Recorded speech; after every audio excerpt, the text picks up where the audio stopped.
Hello, everyone. How are we all doing? Come on in. Sit on down. So today's show is going to be a bit different from the usual Truth or Therapy. I may not interact that much with the audience today, so I'm kind of just going to riff for 2 hours on quite a few things. For those who don't know, I do have a series called Tips for Truthers, and I have a lot of new subscribers who probably have no idea about this. And I think it's worth checking out if you're new to the game of conspiracy, or even if you're a veteran. And what I want to do is just stream of consciousness for 2 hours about the things that are on that list of tips and kind of reminisce and wax lyrical about those things. And I think it should be cathartic for those listening who have been in the game for a while. Maybe you might learn something, maybe you won't. It's completely unsolicited advice that you don't have to take, but I have been told that people do like to just lie around and listen to me while drifting off to sleep. And if you can't tell, I'm pretty under the weather right now. I don't know what's going on exactly. Maybe it's the changing of the seasons. Maybe I've suddenly developed hay fever, or maybe they've switched on a tower or two in the area, and whatever's inside of us all is reacting. I have no idea, but I have a bit of a cough, a bit of a sore throat. I've had a bit of a split headache yesterday, which is why I'm late and doing this show a day later. But while the voice is low and raspy and rumbly, maybe this would be a good time just to give you something to fall asleep to, eh? So I'm pandering to the audience. But yeah, guys, I mean, if you woke up, like I did about a decade ago, maybe a decade and a half, then for you guys, it was probably the end of the world stuff. The poles were about to flip. The Mayan calendar was coming to an end. Joe Rogan was in full swing, telling everybody to do DMT and talk to the jesters. It was a wild time. It was a golden age of conspiracy during that time. Nobody really knew what was fully going on yet, but we had a good idea that there was some secret societies up to some crazy stuff, and it was a wild ride figuring it all out. And then a decade later, here we are, fully vindicated with the files and receipts to prove that everything we thought was going on really is actually going on. And it's bittersweet, isn't it? Because we don't want to brag. But we're not happy things came true. We're actually quite upset about it, and we wish we were wrong. I mean, in many ways, we really do wish we were the crazy schizo conspiracy theorist people in the corner who no one should listen to. But I think facts are facts, and with the way things are going, anybody and everybody is becoming a conspiracy theorist now. And with the new wave of people kind of just lumping into the community with fresh eyes, being completely overwhelmed with the complete and total evidence proving that satanic pedophiles who eat children are running the world, I think people maybe are on shaky ground right now, or perhaps feeling a little bit lost, a little bit turned upside down, lacking direction, and not really knowing what to do with themselves now they've discovered these things, where to put themselves in the world, or who they can and cannot trust. And we all know what it's like. The veterans out there, as I mentioned earlier, you remember. You remember when you first had your consciousness awakening moment, when you woke up and unplugged from the Matrix. Pick your metaphor, whatever pop culture movie best soothes your soul, then roll with that one, I guess. But you remember what it was like. It was hard. It was isolating. It's a journey. It's a serious journey that starts in the worst kind of way. Because before we woke up, we were blissfully ignorant. We were happily walking around in the world, worried about our own problems, the small things, the things we thought were pretty big deals at the time, but in hindsight were absolutely nothing and selfish to be worrying about, to be honest. But when you don't have a bigger world view, when you don't have any freedom from the systems and the indoctrination and the propaganda you've been inundated with since birth, when you believe that the world as it is presented to you is the truth by the media, you may as well just focus on your own problems, which aren't really problems. And what else is there to think about, And most people are in that haze, aren't they? They're in that haze. And I remember vaguely what it was like to be there. And I made a video about this, kind of talking about the haze that the unaware are living within. And their field of view is not very wide. I don't know if you ever played a game called Risk. There's a Risk, again called Risk, where it's like warfare on a board, like a board. And there's lots of like online versions of this with visuals, and you have this thing called the fog of war. Okay, and the fog of war concept obviously is a real concept that you don't really know what's going on behind the boundaries around you and what the enemy is doing, what the numbers actually are. Especially when communications are down, you know, and you're in the heat of the battle. A lot of the times, you're making decisions to move on a board, not really knowing what you're walking into, and that is the fog of war. And most people, when they're not awake, have that very minimal view. They don't know their enemy. They aren't aware that half the time there even is an enemy beyond the borders of the self, you know. And the world is very small. A lot of people have not got that 10,000 meter view, a 10,000 mile view that everyone talks about, looking down on the situation and kind of seeing the holistic image. All they've got is themselves, the immediate people around them, and the dramas they're caught up in with those people. And then when suddenly something happens that kind of pierces a hole in that veil and they see off into the distance for the first time, the impulse is to quickly close it back up because it's too much. I've got enough to deal with here. I don't have time to look at all that kind of stuff. I got bills to pay. I've got kids to feed. You know what I mean? I got to get to work. I got shit to do, man. I can't be looking into the hidden depths of the darkness of reality today. No, thank you. I got people relying on me, and you get it. Right? You get it. You understand. You were there. We should have sympathy for them for that reason. I think there's a lot of people who kind of want to denigrate them. You want to denigrate these people, don't you? And I get it. Because you're like, look at those idiots. Don't they realize what's going on? It's almost like the elite are just offering these free jabs and everything else and scaring people with crazy, terrifying pandemics because they know it's an easy way to kill off millions of the idiots and the tag-alongs and the useless feeders who are stupid enough to go along with it. Good riddance, you know, that kind of attitude. It's like they deserve to die because they were stupid enough to fall for it. I've seen people have that kind of attitude. There's a lot of people in the truth community with that kind of attitude. I don't personally have that attitude myself, but I see it out there, and I advise against it. Because at the end of the day, sheeple, as we call them, are people. You can give them a derogatory nickname if you want. They're still people. They're still human beings. And I think you need to remember that you were just like them at some point. And all they have to run off is the fear. All they have to go off is what their authorities have told them. They have no reason to question otherwise. They have no reason to assume that there is a problem. Every single person in their entire life, as far back as they can possibly remember, every person of authority, be it their older siblings, brothers or sisters, their mum, their dad, their granddad, their grandma, it's their bosses, their teachers in schools, the doctors they've been to, the surgeries, their GPs for life, you know, everybody around them, no matter who it is, has reinforced that the reality you are presented is the reality that is the truth, as the media says so. What the government says is happening really is happening, and you need to go along with that and go pay your taxes. And that is what everybody is living within, and they have absolutely zero reason to doubt, really, because it's not in their benefit. The system doesn't reward people who don't play along, and they have succeeded in a system where they have continuously gone along with the plan, you know, and kept their heads down and trusted authority. And it's in that system they get rewarded. Why would they have any reason to bite the hand that feeds them or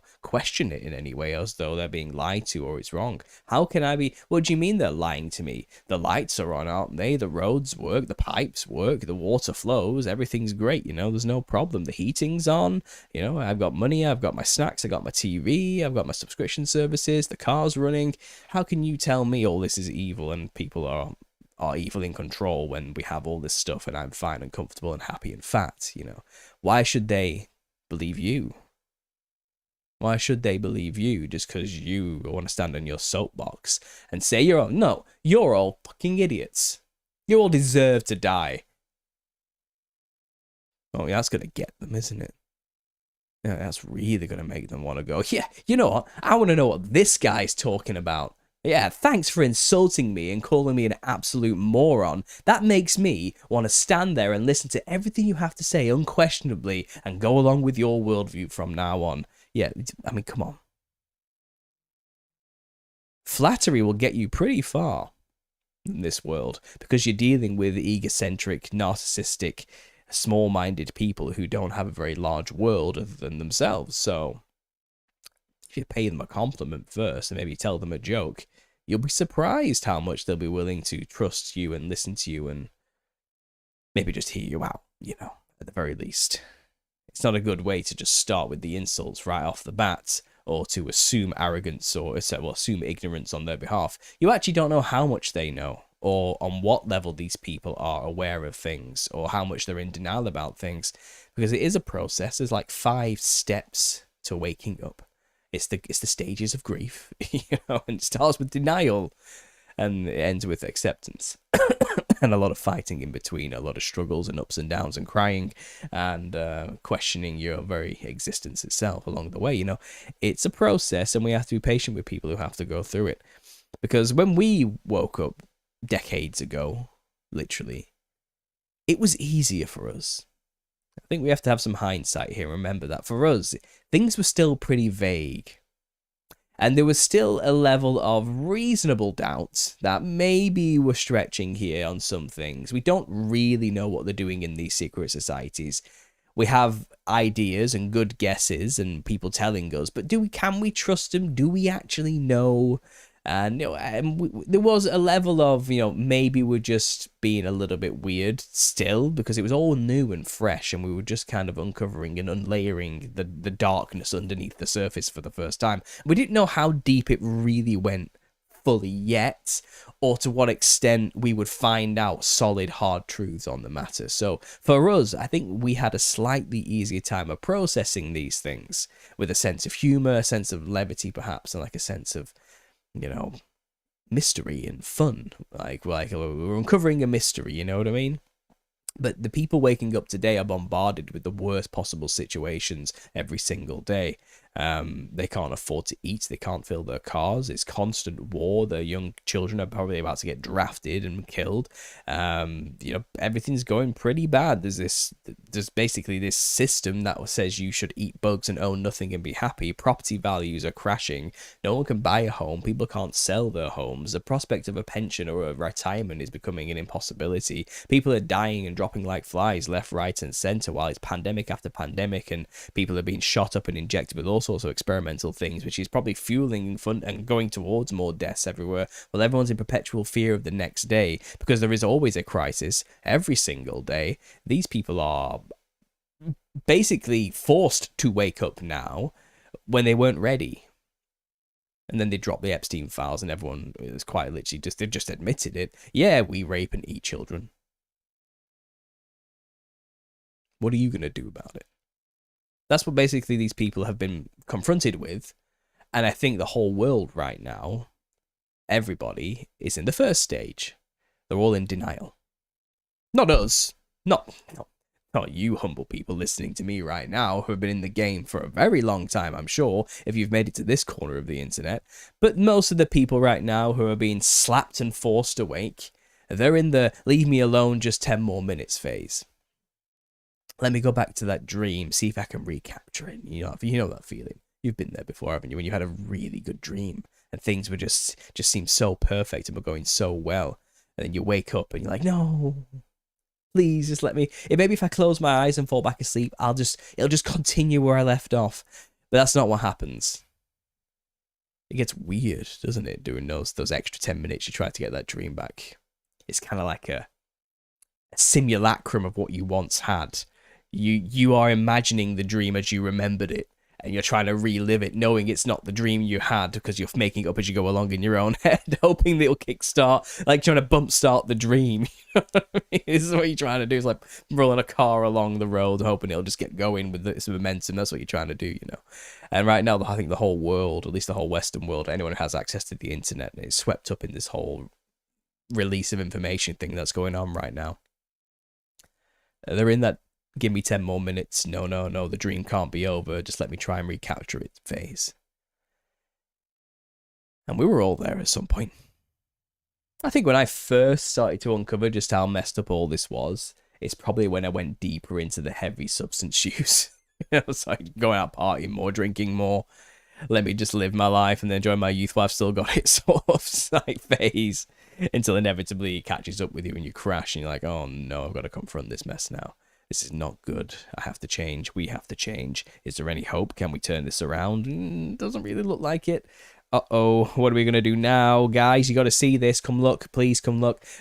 And this is eventually everyone's going to get to that stage. And I think there are a few people coming out of the denial stage and getting into that stage because we're seeing a huge influx of fresh faces in the community who have that fire under them that you first have when you wake up, where you just want to tell everybody and you're running around saying, look at the sky. Do you see those things up there? What is that? What are they putting in it? That's going into our water, man. You want to go.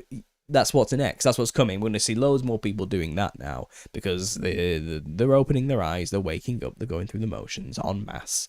And this is actually a product of something I have talked about before, a working theory of mine, which I have coined the truther singularity. Yeah. And I'm riffing off the transhumanist singularity concept, which again is a riff off the physics singularity concept of a black hole, but whatever, leave that nonsense to one side. Just talking about the transhumanist angle, we've reached a point of no return when it comes to the truth. Just like they're waiting for their point of no return with technology, so they can become immortal and it'll become exponential from there. I think we've already crossed that threshold now within the truth community, and there's no going back. Everybody is now aware of the truth, and they are, like I said, in the early stages. Right now they're in the I need to tell anybody and everybody and to hell with the consequences phase, because this is important and people need to know, which is good. It's good when you've got that fire in the beginning, but there are consequences. There are consequences. A lot of people need to remember that, well, even though there's a mass awakening going on and there's no return, it's still only about 10% of the population. Which is good, because it's been like 1% maybe, probably less than 1% for the better half of like 5 decades. 10% is a good number. It's something to be proud of. We can go forth and say, 10%, that's a 100% increase on last year's figures. We can at least say that. That's growth, But we're still the minority. And there are still a lot of people who have not woken up yet and have got real, like, industrial level ear defenders in, and nothing's getting through those things. They ain't hearing the warnings. They are not hearing the alarms sounding. They're fast asleep. They're too old, maybe a lot of them, I think. Like, a lot of them are too old to wake up. They've been sleeping for so long, they don't know how to do anything else now, and they've slept so much that they're now too tired to wake up as a result. They've exhausted themselves through sleeping. I think there's some people out there who unfortunately are going to be in that state, and you kind of need to accept that, look, you're not going to save everybody. You don't even save people, to be honest. People have to consciously make the choice to want to wake up. And you need to learn to be okay with that. Especially if you're new to the game and you're out there playing that, trying to wake all your loved ones, friends and family up, and they're all laughing at you and rejecting you and calling you crazy and considering taking things away from you and locking you up, If you're in that phase, heed my warning. People are not thankful for you telling them the truth. The dream's better. It's way better. Well, from their perspective, the truth is it's not better. We'll get to that. We'll get to that at the end, But I'm talking from their perspective. You're a bit of a dick. They were having a good time, man, and you just came along and, dumped a whole bag of flies in the punch bowl. Like, you've ruined everyone's good time, There's no need for that. I didn't want to know these things is probably the first reaction they're going to get, and they don't want to know, and they'd rather bury their heads back in the sand and just carry on pretending they didn't hear that, because deep down they probably know but just don't want to accept it. And until an individual consciously makes their own personal decision to say within themselves and their hearts and in their minds, I want to know what's going on, something's not right, and I need to know what it is. Until they reach that point, It's on deaf ears. Anything you say, leave it. It's not worth burning that bridge. Now, you can plant a seed. You can give hints that you know things, or if something's happening, you can give your 2 cents and then just leave it and walk away. Or, you know what I mean? You can drop a hint here and there about you might have a different take on this than what the mainstream has told them. But don't tell them about it.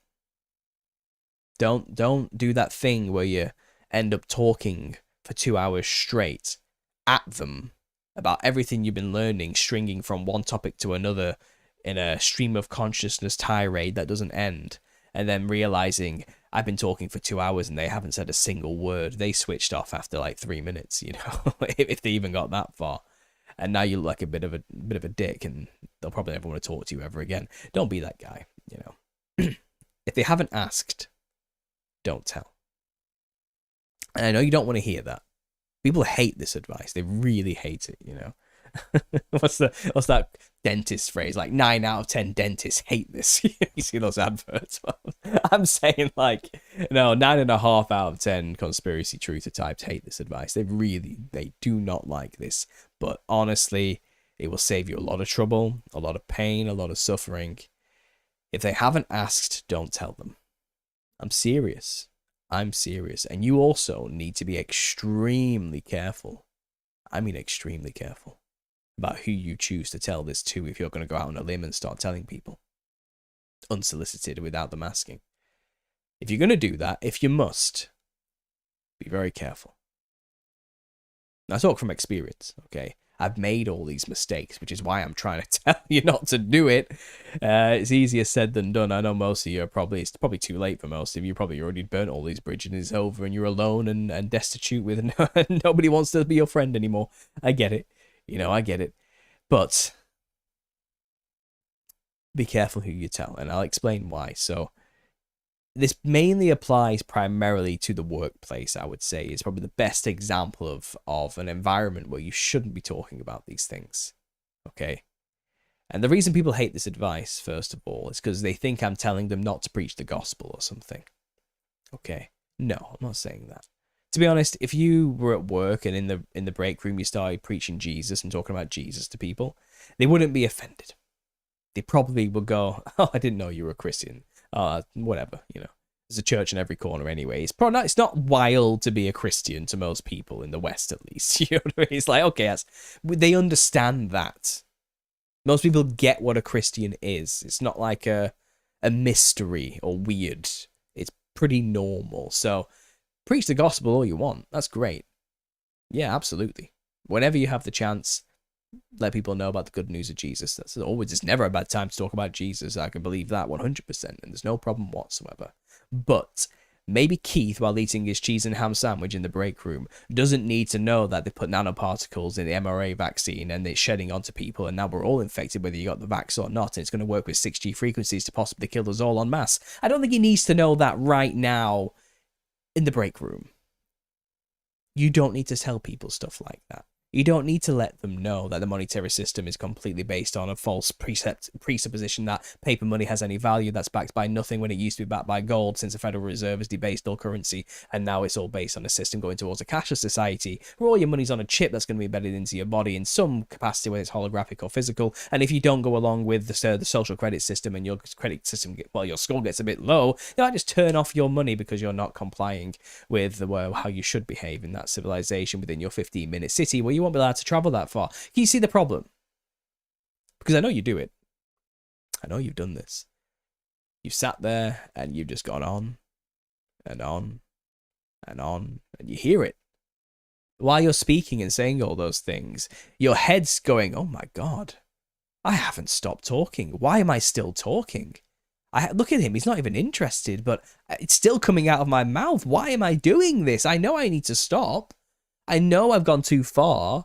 I know this has put me in a very weird situation, but I can't stop talking because now I'm trying to justify that I'm right to say these things. And don't think I'm crazy. Look, honestly, this is really happening. Look at this evidence. What about this evidence? There's more evidence why I'm saying these things." And you keep going and you keep going and you keep going and you keep going. And before you know it, you're sitting down with HR and they're saying to you like, Paul, I think you need to get rid of this YouTube channel. I don't think you should really have this. You're a manager here, you know, and people are not going to want to work under you or take you seriously with some of the beliefs that you have.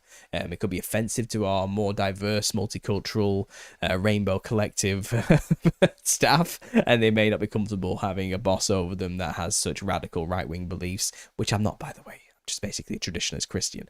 But like, and look, it's not that bad. I didn't go that hard at work. I'm gonna just a caveat, you know, I didn't, but I did tell a few people I thought I could trust the type of things I think about and about this YouTube channel I had. And it came back to bite me in the future because people talk and word spreads, and before you know it, you are going to get called into that room with your bosses, and you will have a problem because the workplace is not a place for this. That's a good piece of advice. Take that one, honestly. Honestly, let me save you the trouble. I'll save you the trouble right now.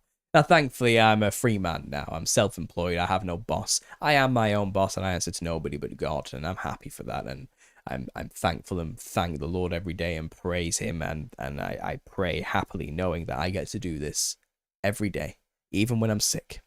I have the privilege of getting up in front of this laptop and speaking to support my family. And you know, I'm lucky. Most people are not. Not everybody gets to quit the job or lose that income and land on their feet so easily. Like, look, all power to you, go for it and try. But I got lucky. It's arbitrary as well. It could have gone anyway. It really could. So, for most people, it's probably best just to keep your mouth shut. There's a time and a place. There really is a time and a place. And just think about that, okay? Because look, everyone, like, the world's bad enough. There's enough stuff happening right now to wake people up. There's enough. You don't have to say a thing anymore. You're privileged to live during this time for that reason, I guess, is the truth. Everyone else is waking up around you. You don't have to say anything. Everyone else is seeing the evidence for themselves that this is messed up. And the ground is fertile for growing and planting those seeds, you know. But again, if they haven't asked, don't tell them. Really, I'm serious. I'm really serious about this one. Yeah, sure, tell them the gospel. Nothing's going to happen to you. Tell them some kind of truth or topic that cuts deep and goes against all preconceived notions that they were taught in school. You're in trouble. That's a problem. That scares people more and gets them telling on you to the authorities than simply just preaching the gospel. It does, like, which is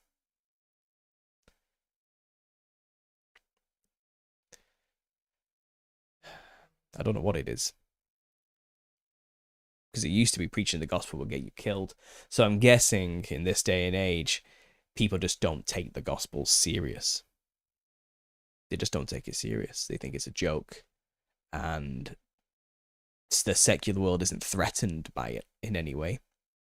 But they are threatened by you telling them about your paper self and that, you know, your taxes go towards terrible things. That's what the system cares about. Anything that stops the system from functioning correctly and taxes not being paid.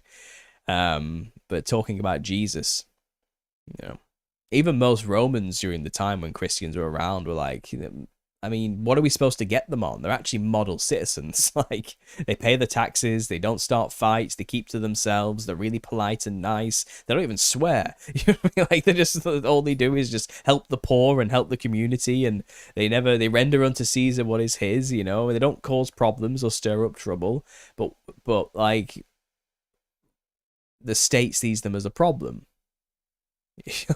like for some reason. Like, it does, like, it. I think the state realized maybe we're better off just letting them do the thing, and we'll just focus more on making other people see them as crazy rather than trying to silence them directly. You know, I think the Rome switched up their tactics a little bit, just thinking about it there. Because really, we're not a threat to the system itself, because our kingdom isn't of this world. We don't see the world, the systems of itself, as having any power over us. So we go along to get along, knowing that when we die, we're going to somewhere other place. We have this other thing waiting for us after this. And what we do in this time here is make disciples of men, feed the sick, the orphans, tend to the widows, make the suffering a little bit less as much as you possibly can before you go, because we're all suffering. And I think the system's like, whatever, let them do that.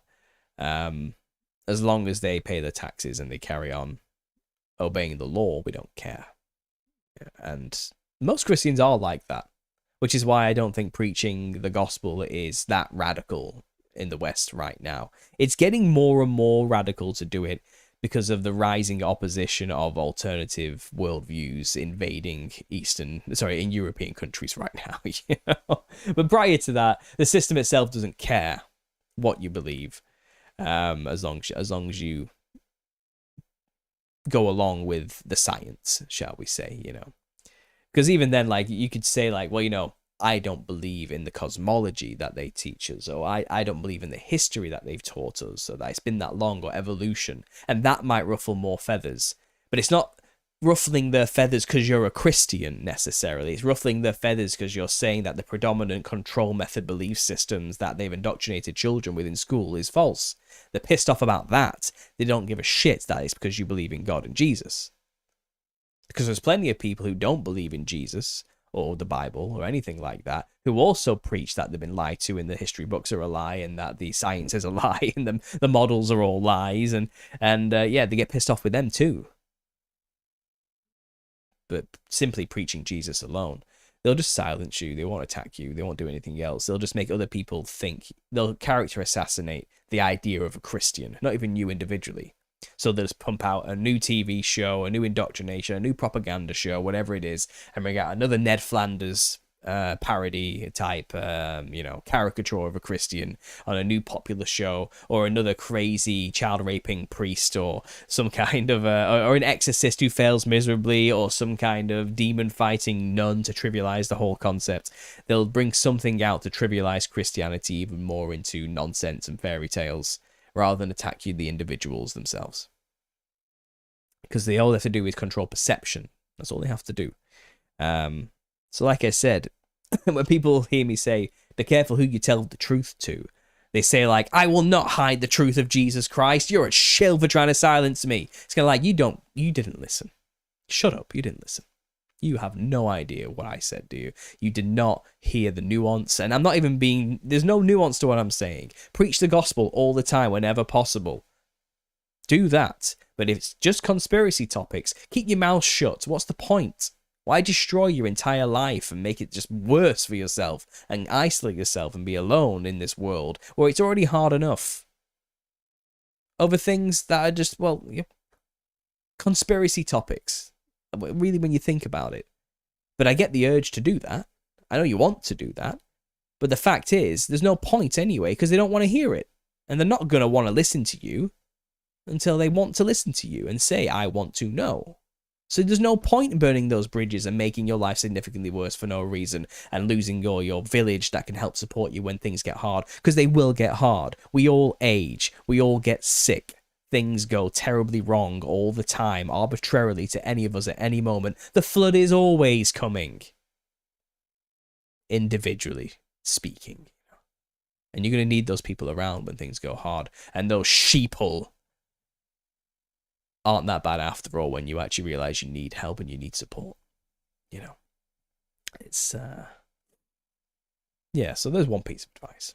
A few pieces of advice kind of slapped together into one nebulous concept there. I'm going to take a sip of my lemon ginger something or other tea. I don't know what it is. That tastes terribly good. It's good and it's bad at the same time. It's the turmeric, I think. I don't know what it is. I like the orange, but I hate the ginger. Anyway, I have a list. I printed it off. But if you can just go to my playlist, the Tips for Truthers. And they're all here in one varying degree or another. I'm kind of just perusing through this slowly in like a stream of consciousness type method. But yeah, when I say like, be careful who you share this information with, just be tactful. You can usually tell when someone's interested. You usually can. But listen when somebody says to you, "Oh, I'm interested into conspiracies as well," because you brought up the word conspiracy, don't assume that means the crazy schizo stuff you've been researching on the darkest corners of the internet. They probably just mean some kind of surface level, perhaps liberal type of conspiracy that the government's a bit corrupt. Okay, just don't assume that they're at your level. Let them talk first, and then you'll find out where they are. Okay, because it could be that they're not even anywhere close. I don't know, they've watched a trivial YouTuber who has nothing to do with conspiracy talk about some kind of weird fast food conspiracy or something like this, and they think that's what you mean, like some pop culture type of conspiracy stuff, conspiratainment stuff, shall we say. They're probably not talking about the stuff we're talking about, so just bear that in mind as well, okay? And along the way, look, there is a certain element when truth is awake of arrogance, which I've kind of mentioned and touched on about the whole calling everyone sheeple and thinking you're better than them all of a sudden, and elevating yourself on a pedestal above other people who don't know. Losing that sympathy and that empathy and remembering what it was like to once be one of those people, you know. That does happen. You've got to be careful not to fall into that haughty trap of thinking, well, I'm privy to some secret knowledge that nobody else is, and that makes me better and more equipped in this world than they are. Therefore, these idiots should listen to me in some way, or start speaking with real confident authority on things you have no business speaking any confidence or authority on. Maybe I was guilty of this, and maybe I still am, I don't know. But I think there is a level where people do get a little bit arrogant sometimes with these things. It does happen. I've seen it, you know, and people like in the conspiracy world tend to listen to them for a little bit before realizing they're full of shit and just turning them off and not listening to them ever again. That does happen. But I've seen some people in the truther community who are, they are all confidence. Like, their confidence is like 100%, but the knowledge is about 10 to 20 if they're lucky. Like, they just, usually you find is it the Dunning-Kruger effect? Is that the right name for this? Where, like, when you first wake up, you think you know it all and you're an expert, and you start like preaching on it and talking about it and trying to teach others about this thing you think you know everything about. And then as time goes on, you plummet down to the bottom of the scale because you realize, I don't know anything. And you're in like a despair moment where you realize, I'm an absolute idiot. Like, you keep your mouth shut, and then you go back to kind of like learning again, and then it slowly goes back up to competent professional. You actually know what you're talking about and have the knowledge to carry the confidence that you had in the beginning. But usually once you get to the top of the Dunning-Kruger effect, you also know that you don't know a lot of things. You're not confident. You're all knowledge, but that confidence level is a healthy 40%. You leave a big room for I could be wrong because of the complicated nature of the topics we're actually talking about. There's a lot of people who speak like with authority, like I know this and I know that. And look, you can know some things. This can go both ways. I'm not just completely saying we're not allowed to confidently talk about the things we do really know about. Okay, you can do that. You're allowed to do that. But just be careful not to confidently talk about things you don't know anything about. Okay, I've seen that happen. There's a few people in the community channels I think I would put under that category. But I know they mean well. Like, I'm not saying like they're evil necessarily, but they make a lot of mistakes and they get a lot of information wrong, but they say it with such confidence as though they know it's right, you know. And sometimes I think even they just make stuff up because it sounds right, not really knowing that if there's any evidence at all to back it up. So just be careful of those types of people. But and then at the same time, I think there is a healthy level of confidence sometimes, and I think as a truther we do need to be able to confidently back up the things we talk about and unwaveringly say to people, yes, that's what I believe. Okay, because I get these comments all the time, and they'll say something like, you don't actually believe X, Y, and Z, do you? You don't really believe that NASA has thousands of people in on this thing, and so many people are deceived compartmentally, and that they didn't fly around the moon. You don't really believe they didn't do all that stuff, did you? And that there's that many people, they deceived that many people. And you can look those people in the eyes and you say, yes, I do believe that, and so should you. Okay, you can do that, and you should do that. And that's not arrogance. I've been called arrogant for simply saying I believe something. Like, I make videos talking about what I believe, okay? And sometimes with confidence, I say what I know. Like, for example, I know the many agendas going on right now involving the topic of aliens. I've been doing this for over a decade. I don't know, since 2011. So 15 years. I have studied books. I have heard whistleblowers. I've heard testimonies. You know, I've looked into the histories and the cultures around the earth for my own book. I've seen the tales of and mythologies around the earth of entities from the stars or from the sky and whatever it is. I've seen the science and the flaws and the issues with the models of the earth. I've understood and learnt enough over the years to know that it's not what they told it is. It really is an enclosed system. Whatever that looks like, I'm not wedded to a model. I'm not going to call it the flat earth because I don't know. I wasn't there when God laid the foundation of this thing, but I know it's enclosed. I know it has a firmament over it. I know it's like an air bubble and we're inside it in whatever capacity that is, okay? Like a vivarium of some sort, okay? Whatever that is, it's enclosed. It's not what NASA has lied to us about it being. I know that, but I don't know the model, and I'm okay with mystery, okay?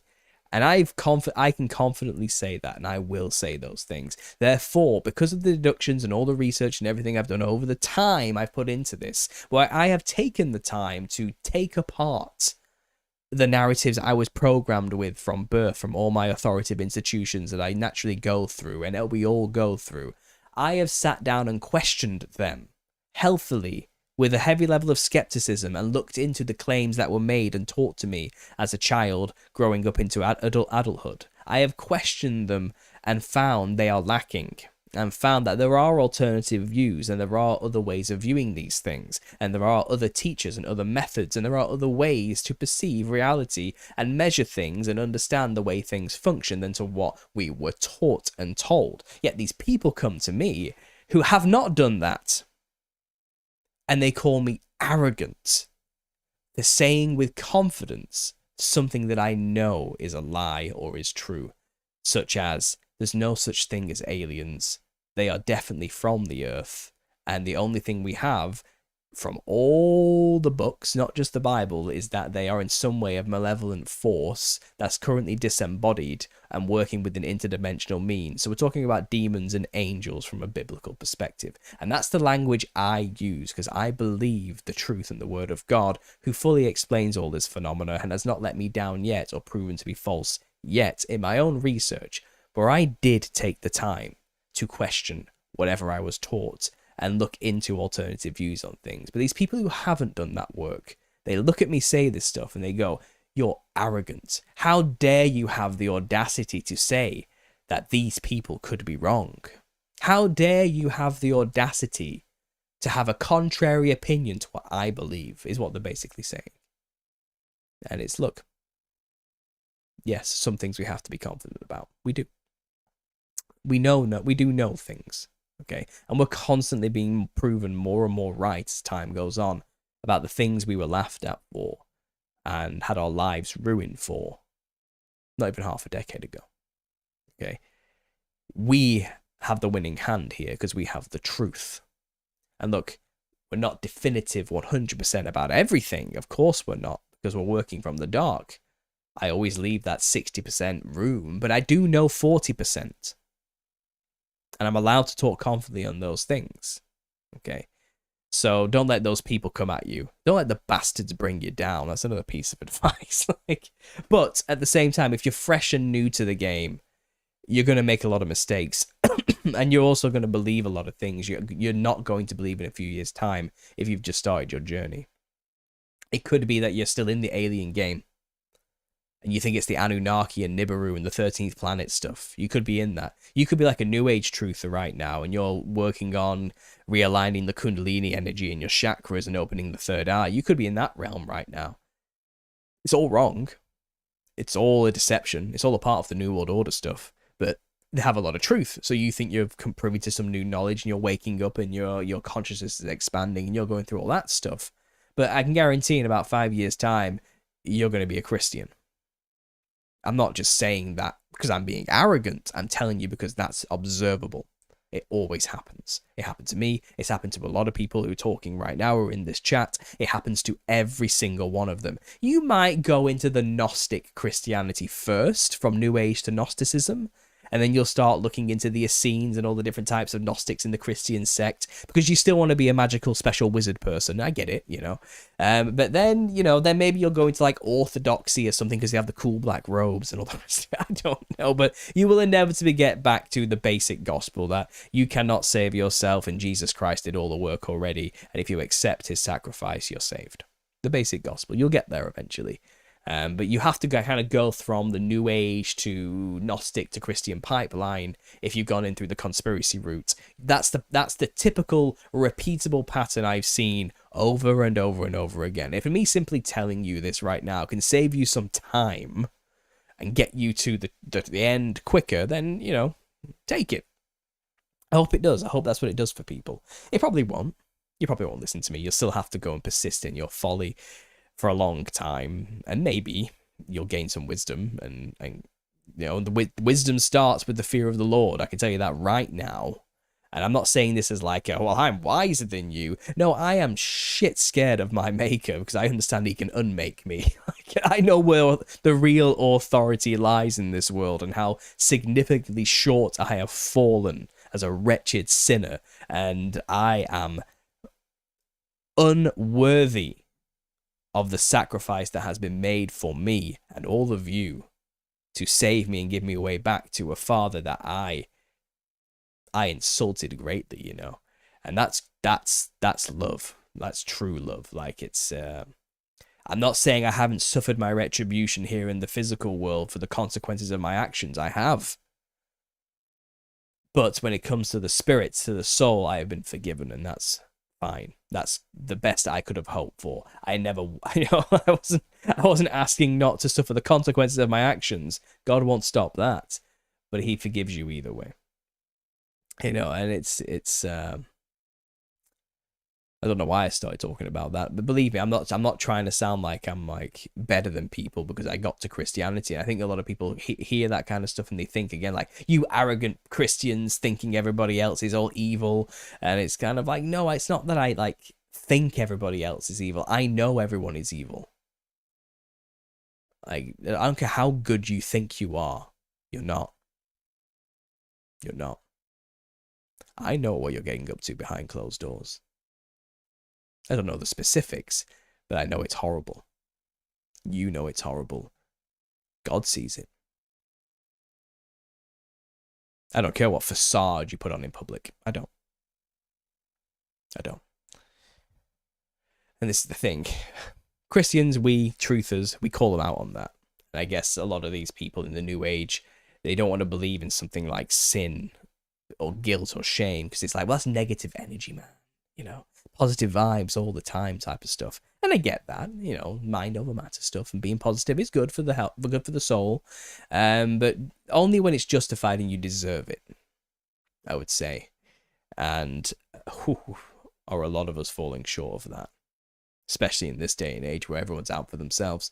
And yeah, if you want to be a New Ager, if you want to learn the truth, just be prepared for the fact that, you are going to be wrong about a lot of things before you get to the only thing that you can have as a solid foundation, the real truth at the bottom of the rabbit hole every single time. And it's Jesus and his sacrifice. And that's what they're fighting against. And that's why we have the conspiracy. But still, I might be sure on that. That's my 40%. For the 60% of all the other crazy conspiracy things going out there about what technology they got, what are they developing in the underground bases, what are they spraying in the skies, what's really the purpose of these pandemic vaccines, all that kind of stuff. I can only speculate. I have some rough good ideas based on what I've heard and read and what whistleblowers have said and the patterns I've seen repeated and the symbols in the media and the predictive programming. I can have some guesses, but we don't confidently, we cannot 100% say what that kind of stuff is. We have theories and have ideas, So yeah, again, what I'm talking about here is like, don't get too full of yourself in any situation. You're just a wretched sinner bumbling around in the dark and you barely know anything about anything really. So just be careful.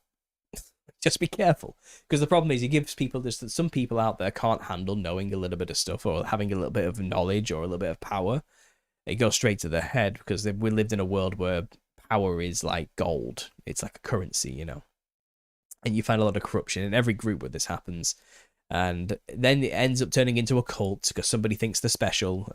And then people start following the cult of personality, and then you've got a weird cult forming over there, which then becomes the example they use against us in the future when they want to shut everything down. And I'm just saying, like, be cool, man. Be cool. You know, just be cool, because you will have to give an account for everything you're saying here. And yeah, cults get a bad rap, and cults are easy to destroy. Don't give them a straw man to destroy the truth movement with. Don't do that. Don't give them that kind of thing. That's just, again, yeah, don't start a cult. That's another big piece of advice. I need to make an actual video saying that, I think. But yeah, on top of all this, I guess what I'm trying to riff on there about arrogance and the rest of it is to be careful how you say these things. The reason people like will call you names and accuse you of being arrogant and full of yourself and you're full of shit and who do you think you are to say all these things type of attitude is not necessarily because they actually think you're arrogant or like they hate or like they think you're a bad person necessarily. They might do.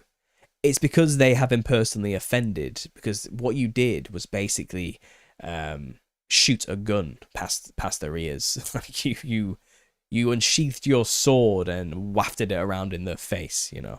You need to remember that the truth is a weapon. That's how people perceive it. The truth destroys lies. It's like turning on a light bulb in a dark room. Darkness just disappears, and now everything that's the ugly mess you left there that people just didn't want to see or bother having to clean is now there laid open for everyone to see, and now somebody's got to clean that shit up, you know. Like it's truth is like that. It's like it destroys the bad stuff. It's the antidote. Truth is the antidote to soul and relationship killing lies. And some people like the lie more than the truth. Some people would prefer for the lie to continue because sometimes it's a bit more comfortable than accepting the reality of a situation. Okay, that's the problem with the truth. So the truth is like an explosive. It's C4. It's extremely volatile. Like if you don't handle it right, it's like TNT that's 50 years old. You know what I mean? Like if you knock it just a little bit the wrong way, it's blowing up. You know, and you've got to handle it with serious care. Like you got to be gentle when giving it to people to show them. You got to do it slowly and with care and with tact. You know, one wrong move and you're dead, all of you. Like it's going to explode and cause major problems for everyone around. People don't like weapons being brandished in their face. You know, and every truth that you say is like a bullet being fired at people, and people don't like it when their comfort is being attacked by missiles or TNT or bullets. And what people do when they're being attacked with a weapon is they get defensive. The defenses come up, and then they start firing back. Okay, and their weapons are rough because they're based on lies. It's not a clean cut or a quick death with their weapons, I'm telling you that, right? It's rusted and horrible and falling apart and messy and painful, and you're gonna suffer, like, because they have the whole weight of the law on their side. You know, they have the law, the court systems and everything else that, and they'll take you for everything you've got. They'll drag your name through the mud, your public image through the mud. You will die a monster to the general public because they can control public perceptions. They'll do everything they can. They'll character assassinate you before they do assassinate you, and the rest of it, you know. Like, but what we're doing is we're just giving them the truth, and suddenly the lie can not continue anymore, and that pisses people off. It does. It pisses them off. It's like, oh man, I was on track to do some great things in that lie. I almost had it made, and you've just come along and obviously proven to me that I cannot, in all good conscience, continue to do this job anymore. Like, and now I've got to have guilt about what I'm doing because I know it's slave labor based from children. You know?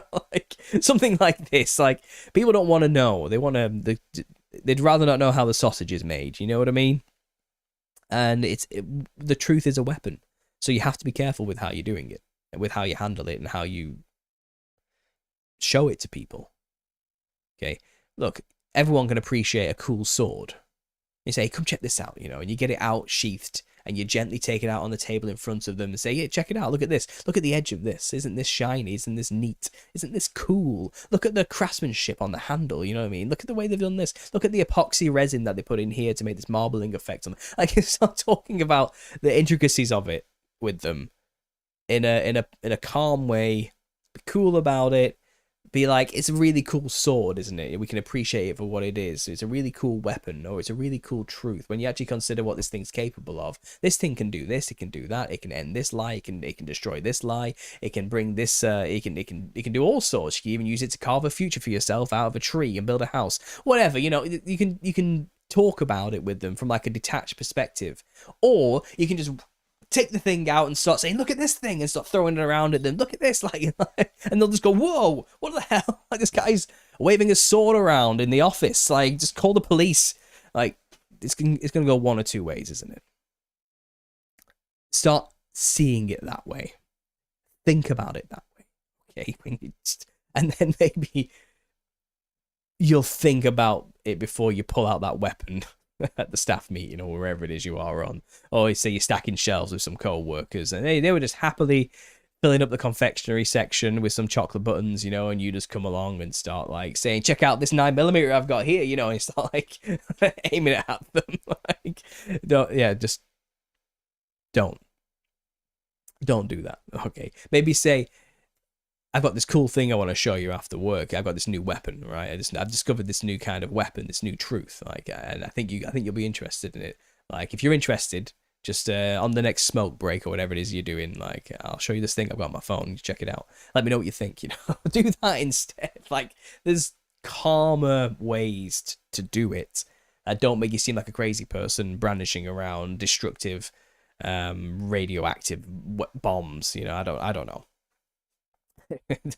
A bit more advice. I'm coming up to the hour of this 2 hours straight of unadulterated, unsolicited advice you probably won't take. So I'm going to take a quick break, have a drink, get some water, and we'll come back and we'll carry on with this show. Okay, guys. So I'm going to play a song from my album, Stupid Prizes. This is on Spotify or iTunes, or anywhere you get music from. I'm pretty sure this is available now, wherever you are.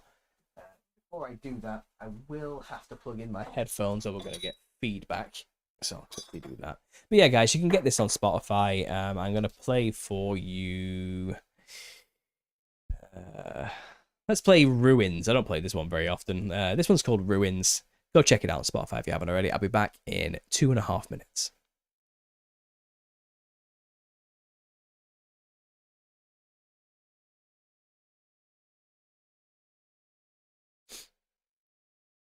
I say that the audio capture has stopped, so let me quickly just fix that, restart capture, and everything should be okay now. So I'll be back in 2.5 minutes.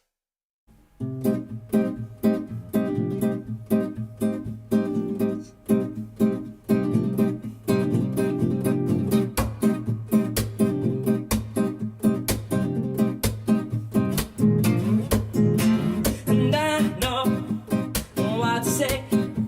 I've paid my dues, but then again to you, and I know I'll have to pay for the debts I choose to get myself deeper into. I'm not gonna play, but you're back into it. Let's end this new age high, bigger than the ruins. Who's gonna give you love when you place your pride above all the memories? It's not really that easy to see. It doesn't seem fair to me, because I know just what we'll see when we look through the glass. Things are exactly how they're supposed to be, and I know when we invest our souls into the machines of capitalistic control. But I'm not gonna play, but you're back into it. Let's end this new age high, bigger than the ruins. Who's gonna give you love when you place your pride above all the memories? It's really that easy to see. It doesn't seem fair to me, 'cause when I'm in Preston, I might be selling pensions, and while I'm in Lincoln, I'm thinking of ascension. But it's so the double speak and that disinformation, that I'm not just gonna sit around, no, waiting for the times to change. Cause I know that things will only stay the same. So I say, I'm not gonna play, put your back into it. Let's end this new age. I've been good and in ruins. Who's gonna give you love when you place your pride above on the memory? Is it really that easy to see lonely minds asking me to spare diamonds in the hands of men who own the wrong islands? And oh no, it doesn't seem fair to me.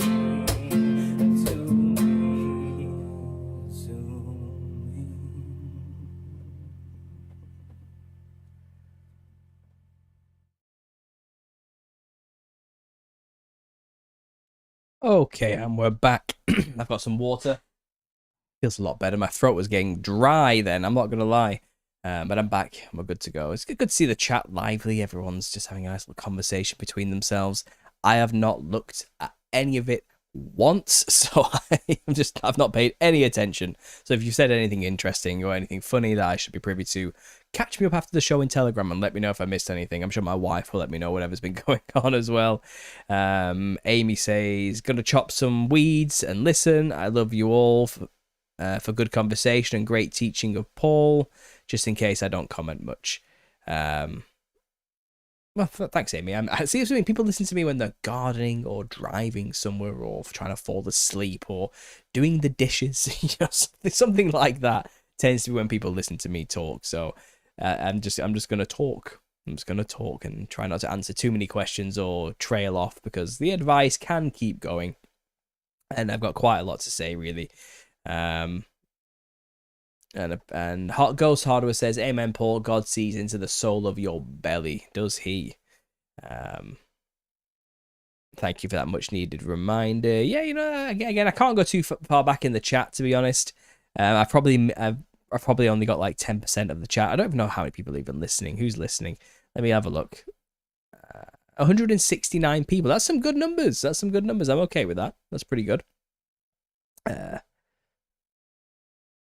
Please don't tell your boss that it's all a satanic plot. You know, the reason why you work at the supermarket, right, Paul? I don't work at a supermarket. That's from Street Scoop Official.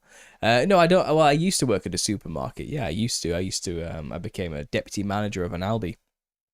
I worked there for 10 years of my life. 8 years, coming on 10 years of my life. I was a store assistant for about half of it and a manager for the other half. And it was when I became a manager that suddenly my YouTube channel was a problem. Now, they didn't know about it really until I went to a new store. Then an old staff member from my old store who I used to work with when I wasn't a manager came to cover a shift.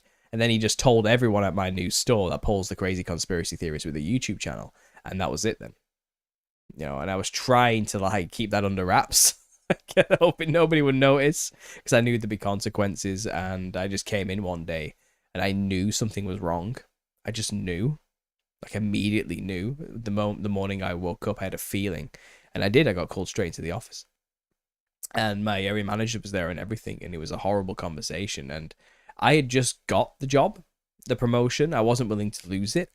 I had a lot of debt. I was scared, and I just, in a moment of weakness I am not proud of, and I don't look back on as my strongest moment, probably the worst moment in my life. One of them, I've had a few bad moments, you know, but one of the worst moments of my life was capitulating to them and shutting the channel down. I'm not proud of it. I'm not. I was at the height of my Nephilim clown research. I just got to episode 17, you know what I mean? But for all that said and done, those 5 years of just pretending to be a supermarket manager and observing and keeping my mouth shut and not making content, I think was healthy for me as well. I think it really was a healthy thing to do. I think perhaps God works all things for good, and I think perhaps that was the point. I don't think I would be as calm as I was now if I hadn't have taken that break. I don't think I would have. I don't think I would be like this, and I don't think the channel would have gone to the levels it's got to either. because I was angry then. I was making some angry content and I was losing my mind and I was getting caught up in all sorts of things because I hadn't learned everything yet. You know, I was still like fresh into it. You know, 2018, I'd only started the channel in 2014, 4 years, you know, and so 6 years since 2011, 2012 kind of. And that's not a long time. I was only really just coming into my faith fully, you know, and learning and still studying the word. I was getting swept up into the whole left-right thing and the social justice stuff and letting the politics get to me. And I was getting mad about a lot of things. And I was still in it, you know. And I think those 5 years humbled me and made me touch some grass and kind of connect with the public more and start really being in the moment, present with the people around me and learning and to value the sheeple in a way and realize, oh no, that's wrong. These are just people who are in it with the rest of us who are living rough lives. And they're not dumb just because they don't know about conspiracy stuff, you know what I mean? Like, and that's where I learned a lot of these things, a lot of these lessons. And I think also that time managing people and learning the skills to be a manager really helped me as well. I think the experiences I had with psychopaths and narcissists in the business too has prepared me well for what we're up against and has given me insight that I didn't have prior to, which I wouldn't have got if I hadn't taken that time to do all that kind of stuff. And then when the time was right to leave, and with my wife at my side, giving me the go-ahead and saying, do it, we need to leave, this is not good for us anymore. They are abusing us, they are looking us over, we're underappreciated. And the public are literally, I got attacked by a member of the public for refusing alcohol. I got strangled, you know, and it got to the point, and the police did nothing. You know, it got to the point where it's like, we don't need them.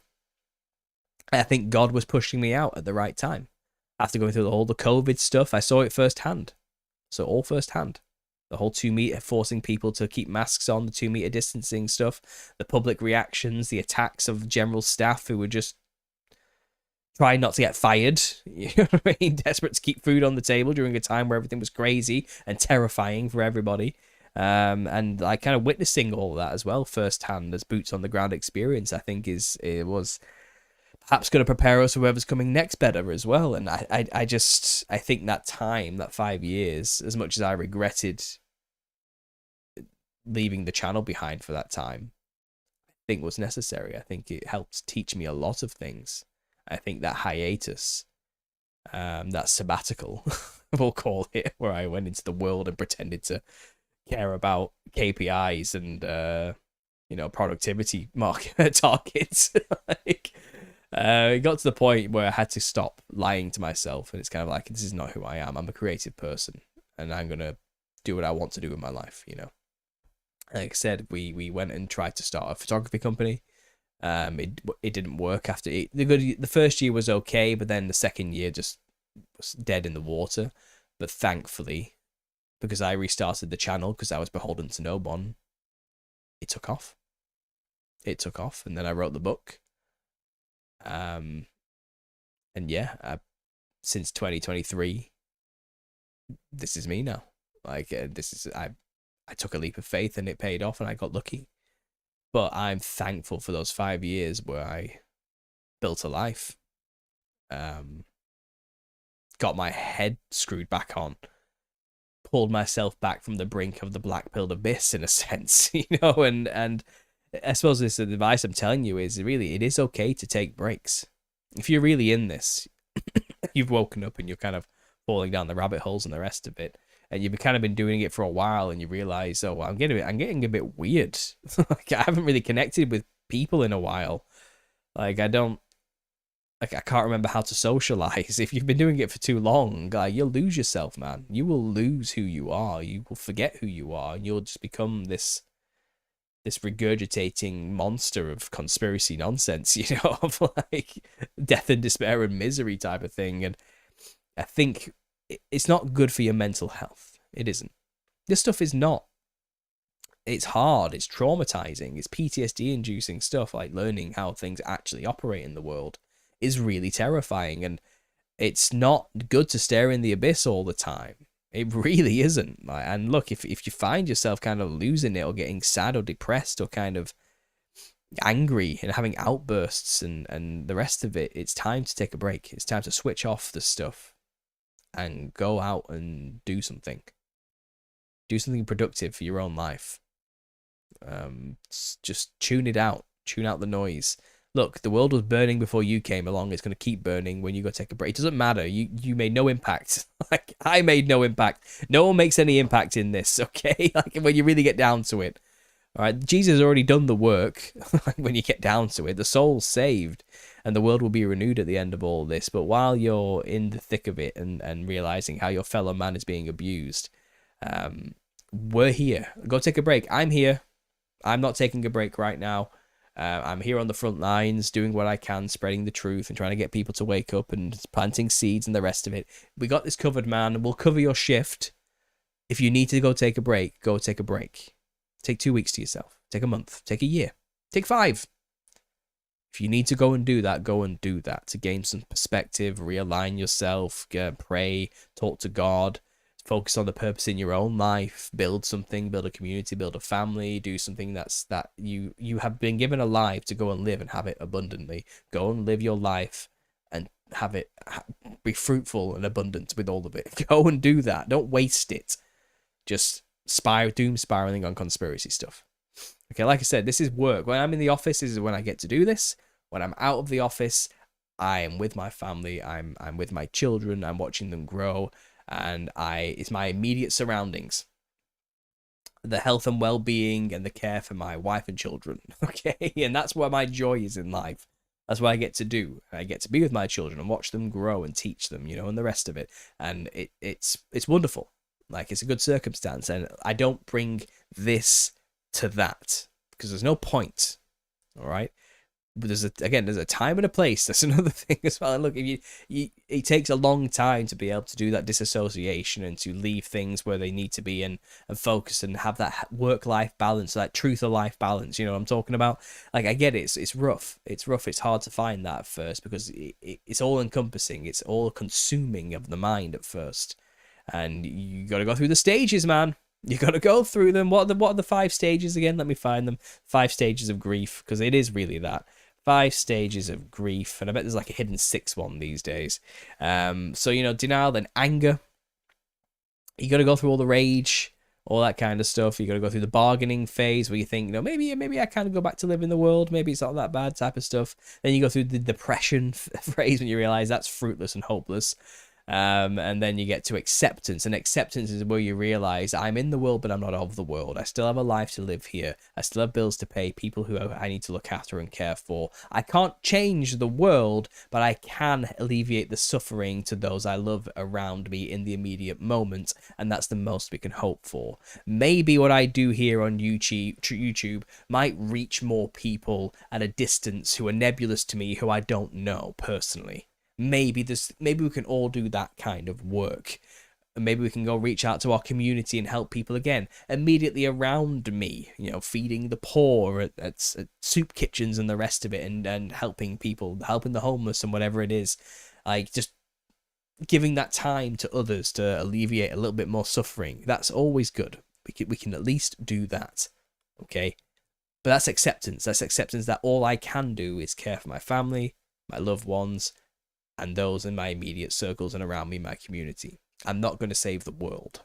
But if everybody did that, the world would get a lot better, wouldn't it? But at first, I think a lot of people get stuck in the anger and the bargaining stage and think if we just have a bloody revolution where we kill all the bastards and take over civilization ourselves, we can build the utopia.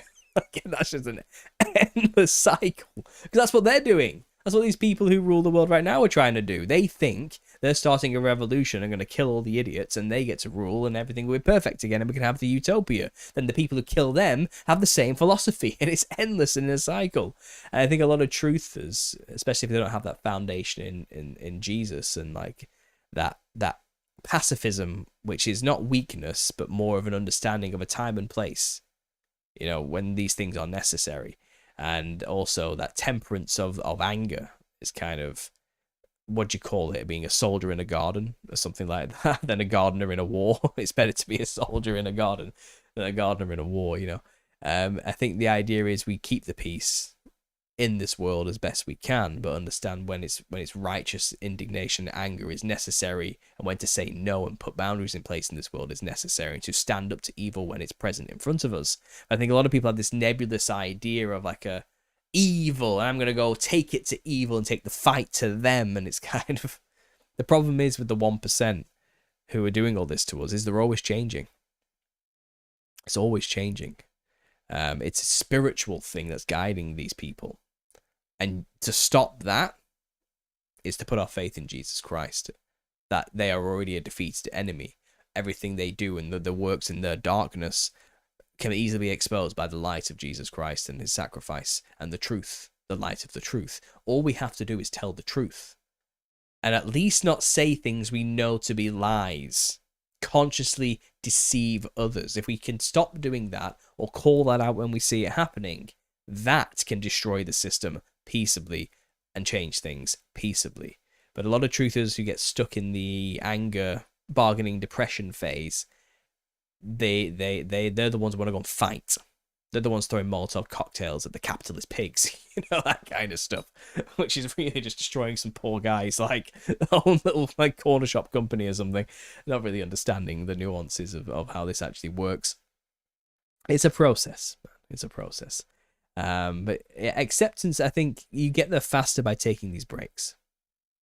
Because a lot of the anger, a lot of the red-pilled or black-pilled types, and when I say red-pilled, I don't mean the manosphere people, okay? It used to mean, before the manosphere stuff came along, the red-pilled stuff just used to mean waking up to the truth of the conspiracy. But being red-pilled became all about the whole male female dynamics and the issues with all that kind of thing. But that's what I'm an old school, my language is older. Like, I'm talking about the people who are kind of, we're gonna break free from the matrix, man, put the they live glasses on, the lizard people are everywhere types, you know, the red pill types, the originals. It's all like head stuff for them. There's two in the videos and the personalities and the research to put their head up and actually go walk outside and actually talk to real people. And they kind of forgot what reality is like because they're too much in their head about the things they've been researching. Okay, that can happen. That can really happen. And I think these breaks and just going out there into the world and actually going to see and speak to people and just watch people watch. Look how it's functioning. Like, yeah, the world's corrupt by evil people and they have agendas, but day to day, people are just playing in the park, flying a kite, doing some fishing, going to work, getting some lunch, playing with their children. You know, kids are running around, swinging on swings and sliding on slides and seesawing around. The ducks are swimming in the ponds, the birds are flying in the skies, the trees are blooming, the leaves right now in spring, the flowers are growing, the chemtrails are overhead, but at least it's a warm day, you know. Like, it's kind of, you realize, like, everyone's just going about it. They're starting businesses, starting families, having lives. Like, the evil people aren't everywhere. Fundamentally, we are just living our lives, and some people out there are working together to try and corrupt it.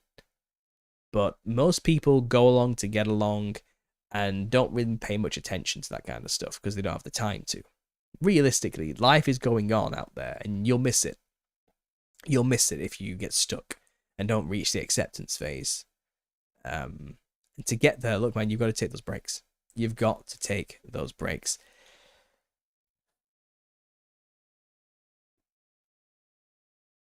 So I've got quite a few tips here. And I think a good segue there from what I was just talking about, the whole it's in the head thing. I think it's really helpful to say what you believe out loud. Like, verbally. Auditorily say it. You need to hear what it is you believe in your canals. You need to get down to the cochlea, whatever it's called, you know, that swirly bit. You get it right in there. Get the truth deep in that ear hole and hear what it sounds like. Okay? Because you'll be surprised. You might surprise yourself with just what you believe actually is. Because we get in our heads too much. We spend too much online, reading stuff, listening to people, keeping our mouth shut, not feedbacking our ideas off of people because we've isolated everyone away from us and no one wants to go near us anyway because we've turned crazy, you know. And you're alone with your own thoughts. That's what happens when you're in that depression, when you're in those stages of anger and, and you're trying to figure it all out still, and you're still in the anger and bargaining and depression phase, you're alone. I mean, when I first woke up, after going through my initial denial and anger phase, I got lost everybody. I had to be alone for like 3 to 4 years, just figuring it all out, going through the depression phase, and then coming to acceptance, and then working on myself and building myself into an actualized person as God intended me to be, and the rest of it. But I did spend an isolation phase, and I had to then speak online. And I find saying out loud those thoughts that have only been in here for years helped me articulate and understand just what it is I actually believe when I say it out loud. And you can realize, oh, that sounds fucking insane. Oh yeah, I'm not surprised everyone isolated themselves from me. I am not at all surprised I don't have friends anymore. Like, is that what I believe? You say it out loud and you hear it, it's like, is that really what I believe? You'll have those moments. And then you'll start to wonder if you do actually believe that, or you just carried with you a very convincing argument from somebody who is very charismatic. Do you know what I mean? And you do have to start then you can really start picking and deconstructing these things down properly into their essence, and taking what is useful and what's not, and then actualizing a bit more about your own beliefs. Like it saying it out loud is powerful. It makes it real. It stops being just nebulous head concepts, and you'll realize this articulate thing you thought you believed up here sounds like gibberish and stupid when it comes out here. Like, it's kind of, if it can't be simply said, then it's probably wrong, is what you start to realize as well. Because it's just that you have all these nebulous concepts which you think make sense when you put them all together, but when you actually articulate it verbally and make it into a real object of words, a tangible thing, sound, and you hear it, you realize, oh no, that makes no sense whatsoever. I was making leaps in my mind that can't be made in reality, and you will lose. I'm not saying that means everything you believed about conspiracy is nonsense or wrong, but I'm saying a lot of what you pick up along the way is nonsense. and even if it's got truth in it, you need to learn a better way of saying it, because if that's what it sounds like to you, how do you think it sounds like to somebody who has no idea or context to understand what you're talking about or why you're saying these things? So it's healthy to say it out loud, because it helps you understand what you believe first, and it helps you learn to articulate better your thoughts about these things, so you can better relay it to people who need to know, who might need some convincing, So there's another advice: say it out loud. Seriously, try it, practice it. You don't have to do it in front of people. Record yourself, and then listen back to it. Okay, try it. just give it. What have you got to lose? You got nothing to lose, right? Yeah. So what else have I got here? I've kind of gone through most of it, to be honest. Don't get stuck on one theory. That's definitely something. I think a lot of people in the truther community, I've noticed, kind of get obsessed with just one thing, just one topic. And right now, every single person who's obsessed with that one topic, you think I'm personally attacking you right now, don't you?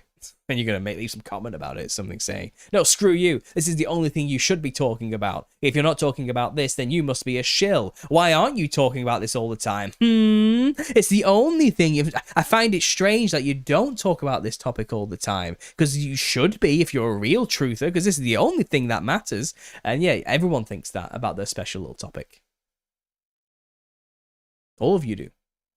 Whether it's flat earth or chemtrails or the Mandela effect or the little season as well now, whatever it is, you think that's the only thing you should be discussing. And there's a lot of channels out there who only discuss that one topic, and that is what their channel is about, that one thing. And their entire identity is wrapped up in it. And of course they're going to think it's the only important thing that anybody should be talking about, because they want everybody else talking about it, because it brings people to them, doesn't it? It perpetuates and continues that idea and that one thing. But if you are just a listener, don't do that. Listen to everything. Listen to all the topics. Formulate them. Bring them into that 10,000 mile overview I'm talking about. Incorporate them in as a piece in the wider puzzle. and play them as possibilities, move them around, move the pieces around, see how they fit in together, see where they work and don't work. Don't make your identity specifically about the one thing, because then you're putting yourself into a trap. You're boxing yourself in, and we can't afford to really be doing that unless it's about the grander, greater, simple, foundational truth of Jesus Christ and his sacrifice. I can get that. Okay, I can understand that as that's the box, that's the framework that frames everything. Do you know what I mean? That's the frame you're building the puzzle within. But just to focus on one corner of the puzzle is useless. You're not seeing the bigger thing, is kind of what I'm saying. And no, like I say, I only say that because I know there's going to be some people like, yeah, well, you've boxed yourself in with the Abrahamic faith systems, and it's kind of, well, look, I didn't get there overnight. It took a long time to get to that conclusion that is the frame that works and fits everything into it, because it really does. And there's many topics that are very important within the truther community. And yeah, spend some time on them. Get your degree in them. Do what you need to do. You know what I mean? Get the diploma in the flat earth. Like I don't care what you do. But it's good to know. But don't lose your identity to the one thing. Don't do that. You're more than that.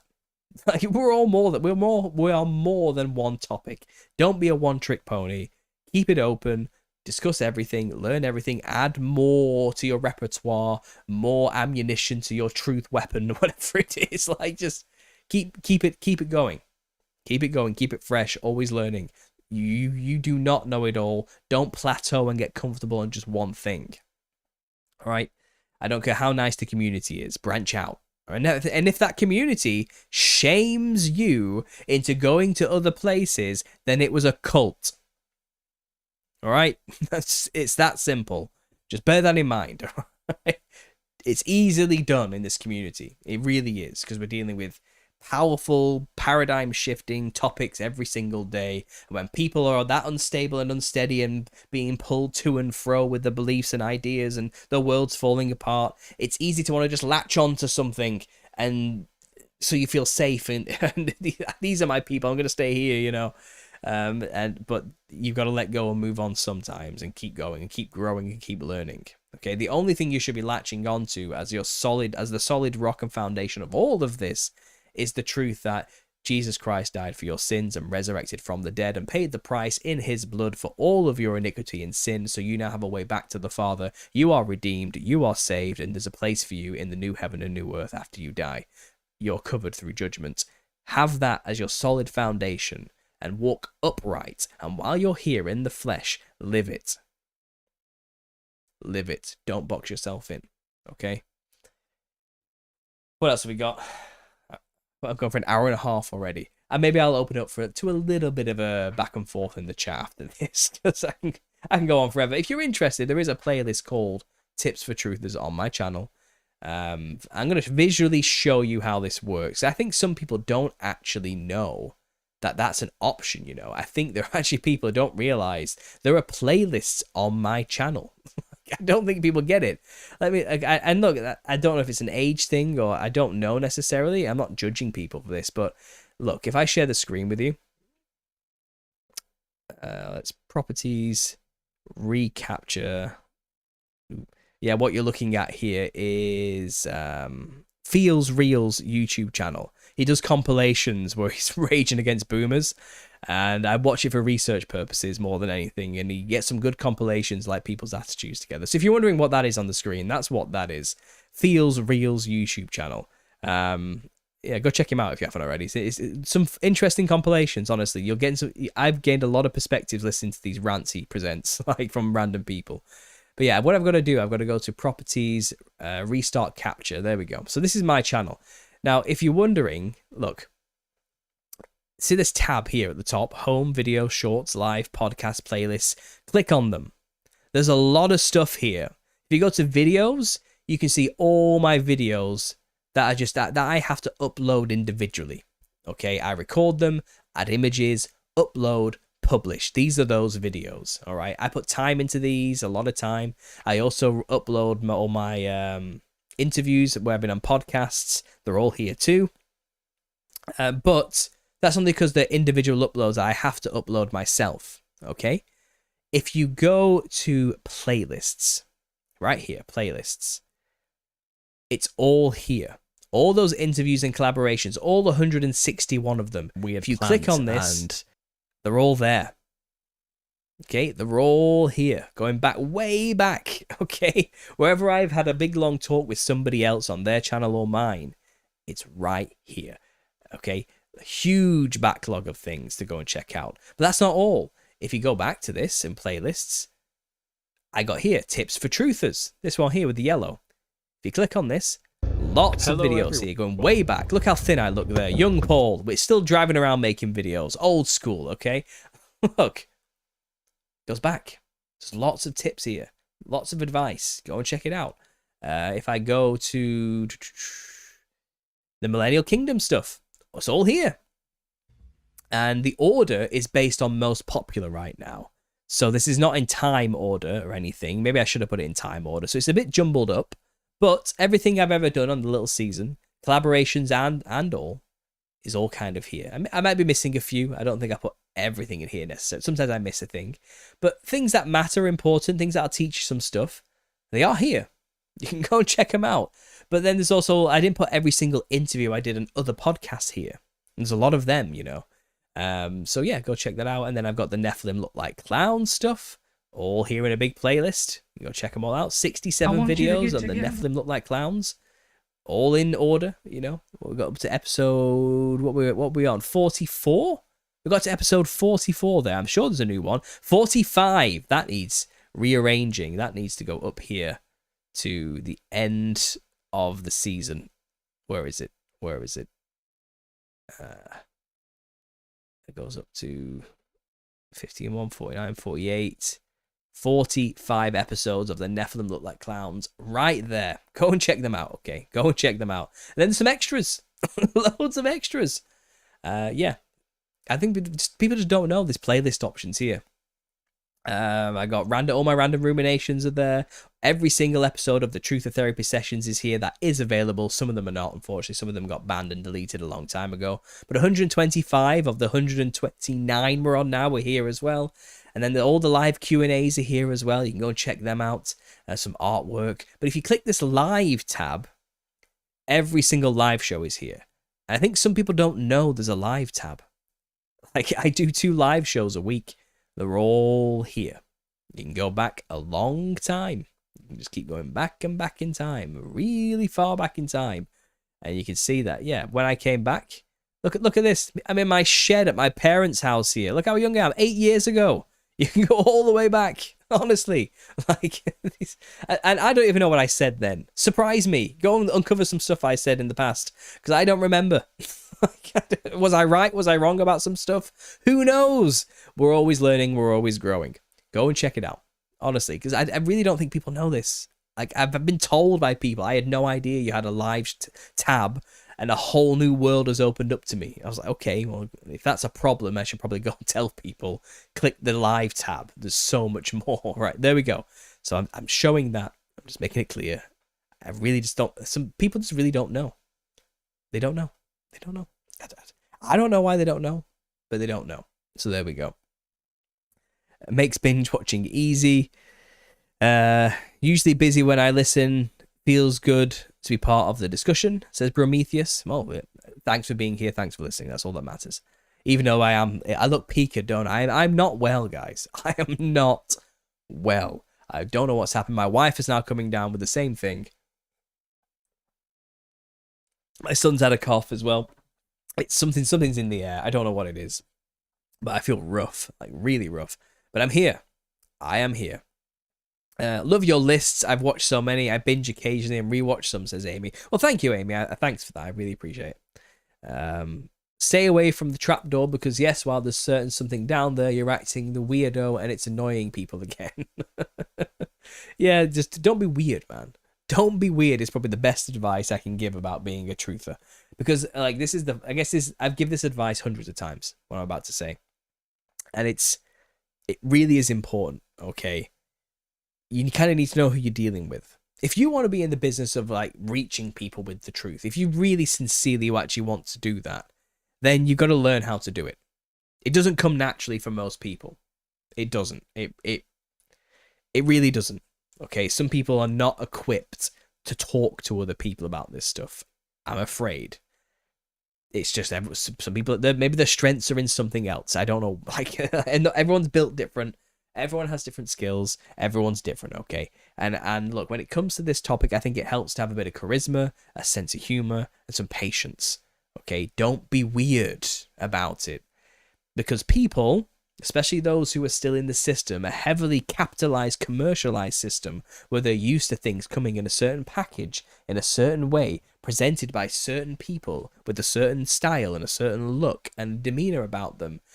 You coming along like a wild-eyed, crazy-haired conspiracy theorist saying, "Do you see, man? Look at the skies. Are you not look, like, don't you see what they're doing to us? Oh, you're eating the goy slop. I see. You know, like, you go at them like that, with that frantic energy, that urgency, that you need to know, man, like, they're killing us, man, they're poisoning us, the water has fluoride in it. Like, you start going out and you do your 2-hour rants without letting them speak, and you just go, they're like streaming all this verbal diarrhea all over them, you know what I mean? Just crazy concepts that are just like sound insane to them out of nowhere, and you feel like you haven't showered in days, and you're stumbling over your words, and you're not having clear diction. Like, you look like a lunatic. They're not going to want to know. You're not communicating anything to them whatsoever. The only communication that got through to them was, I don't want to end up like this guy. I want nothing to do with whatever he's seen. Okay, that's the only thing that was communicated to them. That was the only message. Stay away from this guy's information, or you'll end up like him. That's what got through to them, alright?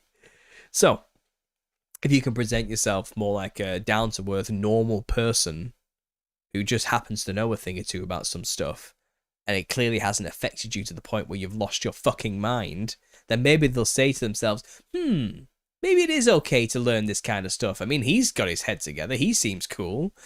Like, that's what you got to do. Be cool. Be normal.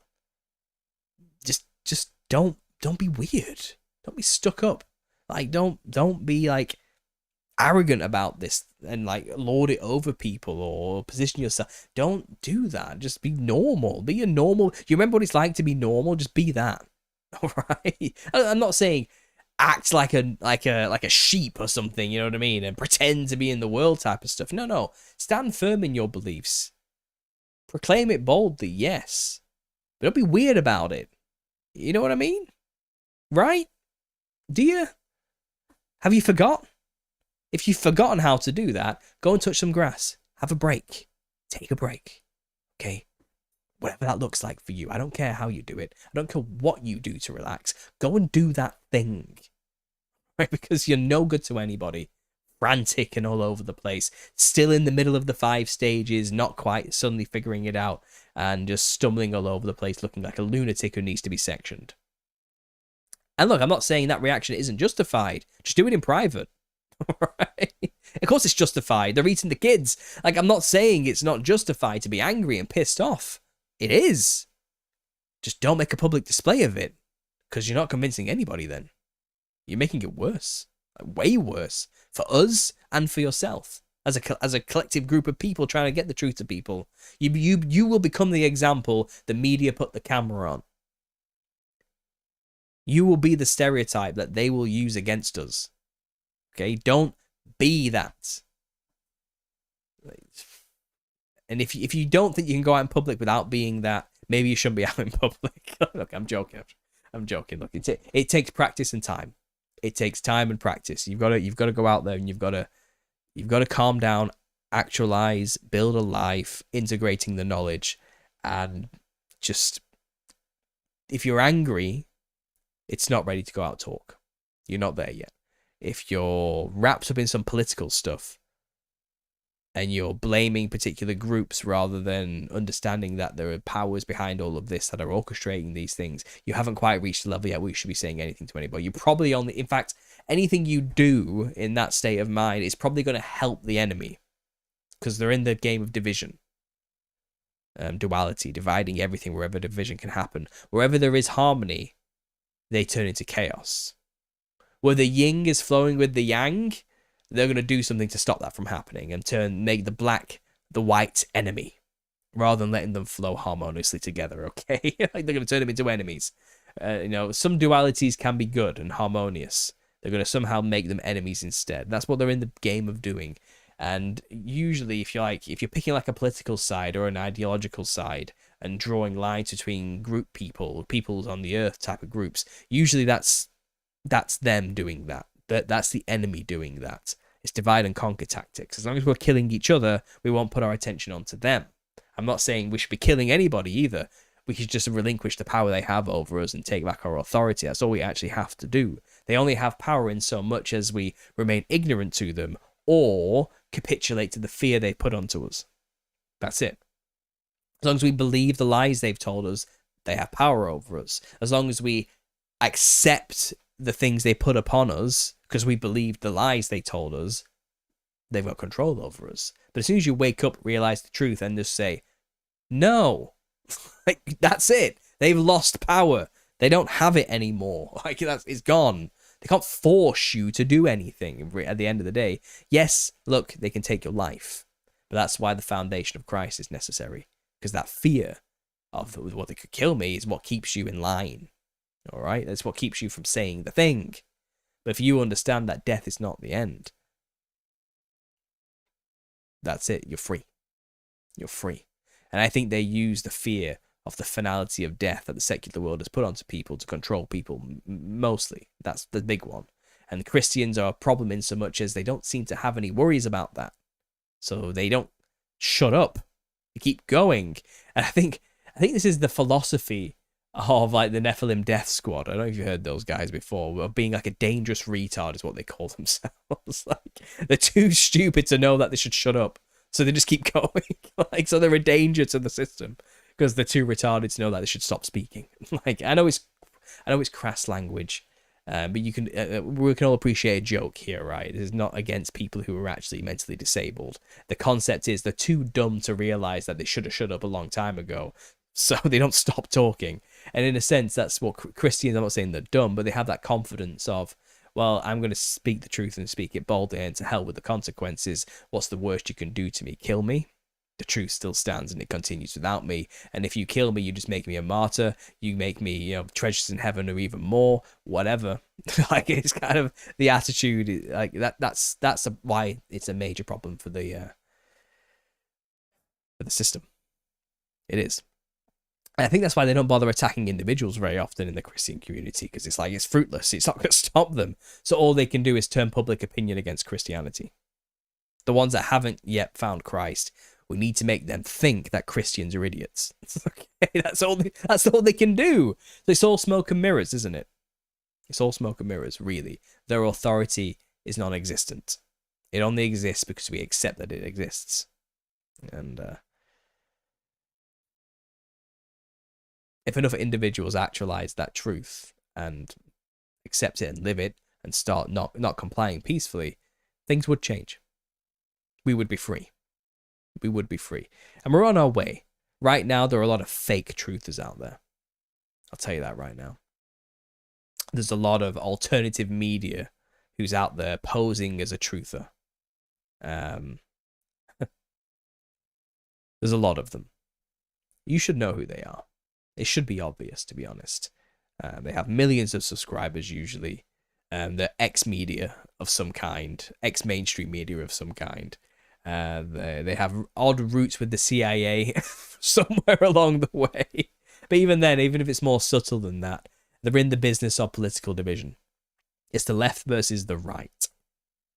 Those types of people out there,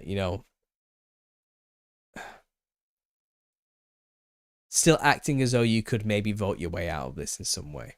There's a lot of those people, and they pose as like truther types. But really, the crux of the matter is spiritual, the real truth of the matter. And if they can get you involved in earthly matters, they've got you. They've got you. I'm not saying those things aren't important. I'm not saying that we can't try. So of course we can. But don't get your hopes up in any man on this earth to change things for the better. These hierarchical power systems built by men are designed to make men corrupt. If they weren't corrupt when they started, they'll be corrupt by the end of it. That's the sad state of affairs of government. and political systems and business hierarchies, whatever it is. Oh, I can change the system. I'm going to start a grassroots movement. I'm going to start my own party. And you'll start off great with good intentions and you'll galvanize the disenfranchised masses. But once you get into power, things will change. And all those promises you made will not get fulfilled. There'll be things stopping you all along the way, and eventually you'll be offered all the kingdoms under heaven, as long as you bow down and worship them. And most men are not Jesus Christ and can say no. Most of them fall heavily, and they get on their knees and they take those kingdoms. For what? All things will rust, and moths will get to it all, and it'll turn to sand. It will fall. It will crumble to dust in the end. It was all for nothing, and they'll be forgotten in this world. But most systems are designed that way. So don't put your faith in those type of things. The only way it's going to change is if a nation or a people have God at their foundation and proclaim it boldly from the start, and it goes all the way through to the end. God can there's plenty of examples. God, just show me one good man and I will not burn it to the ground. Okay? He will. And if we can prove that, if we remain righteous in ourselves, we could be stopping judgment at any day.